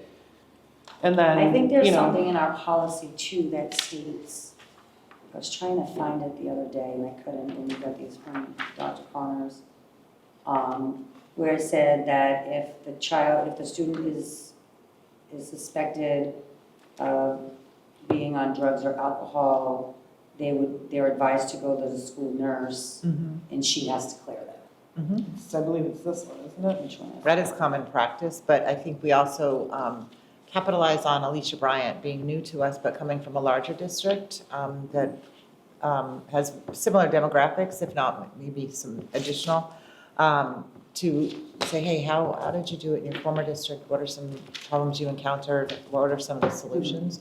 But that, to your point just now, yes, that is practice. In my role as a school leader, we always referred first to the nurse and called the families. I think it's on everybody, not just us as a district, but I guess my question would be, what is the role of the school resource officers? Because they used to be DARE officers, which really kind of helped us. Yeah, and then they had Scare Straight program, Yeah. stuff like that. I mean, we don't do, We don't do but that. they used to have Challenge Day. I know Joe Kelly, a former police officer, is doing a lot of good work, and we're doing these presentations and stuff. So I don't know if it's something we do at a professional development day, we do it in the classrooms, but I think more training or having people come in and speaking about it, I think helps. I know that had happened when the vaping thing was a big thing, and there was a former student that had their lung collapse because they were vaping so much. So I think relying on those people to come back and to talk to some of the students, I think could help us as well. But I guess the point is, Yeah. it's on everybody. It's not just on us. It's on We the could work- police, everybody else. Definitely work with Alicia, do some programming on half-days for the students, like in the classrooms. Maybe it's something pushed into all seventh grade English classes or something, right? Like we can, or through health classes, we can certainly get creative and think about ways to do Now, that. speaking of school resource officers, have we looked into a second school resource officer? That's a budgetary item, we can, if that's something, if that's the will of the committee for the FY '28 budget. Also, is Mashpee Police fully staffed? Because that was Yeah. the other piece of that component, Yeah. when we went down to one, is there was the Yeah. staffing crisis. Are you sure about that? Yes, I am. We did have that conversation that a there year was- I ago, know that that there's At a, the time, there were like 3 people out on leave, Chief But Carline I was out also on know we leave. lost our school resource officer because of personal, There was that issues. component as well, but. and then she begged them to put her back in the schools because the kids needed her. That's a different situation than you're talking about. I'm talking about the more recent situation where we had to, staffing issues were pretty severe at the Mashpee PD at the time. And there was talk about flipping duties for the two, and that's when things just, it went a little sideways. I think, honestly, I feel, as a community member, as a parent, as a school committee member, that the high school needs their own resource officer, and a second one should be between Quashnet and Coombs. I know Katie loves all the kids, loves all of it, but I do believe that it's beneficial for our older kids to have somebody there all the time. We're kind of off the agenda, though, so just be Yeah, careful. I think if we get if we put that on the next agenda to have the school resource officer come and present before the school year, I think will help us to understand what their role is and get some feedback from them as well on that. All right, back to the business. There's recommendations to refer some of the policies to the policy subcommittee. So looking for a motion to refer the following policies to the policy subcommittee: policy EEAEA, policy IJOA, and policy KDCB. Motion? Motion by Camille, second. Second. Second by Kathy. Any discussion? I do have a question. Camille? Same question is there a specific ask for the review of these policies? I think in the recommendations, the superintendent lays them out. The last page after that one, it's page 81 in your packet. Policy EEAEA for the final review after feedback from our transportation partners. Policy IJOA is to draft clear guidelines regarding pre-trip nursing reviews, chaperone medication delegation, emergency response protocol, and student self-cares during school-sponsored trips. And then that other policy, just to update and reflect our current practices. Thank you. You're welcome. Any other discussion? Who made the motion, I'm sorry? The motion was made by Camille and second by Kathy. All right, there's no more discussion. Erica, how do you vote? Yes. Camille, how do you vote? Yes. Kathy, how do you vote? Yes. Kelly? I'm a yes as well. Motion carries unanimous by all present. Motion to adjourn. All right, motion to adjourn at 8:39 PM. Motion made by Kathy Lewis, second by Camille Madison. Any discussion? Erica, how do you vote? Camille? Yes. Kathy? Yes. Kelly? Yes. I'm a yes as well. Who seconded that? I'm sorry. Unanimous, meeting adjourned. I did. Yeah, Camille.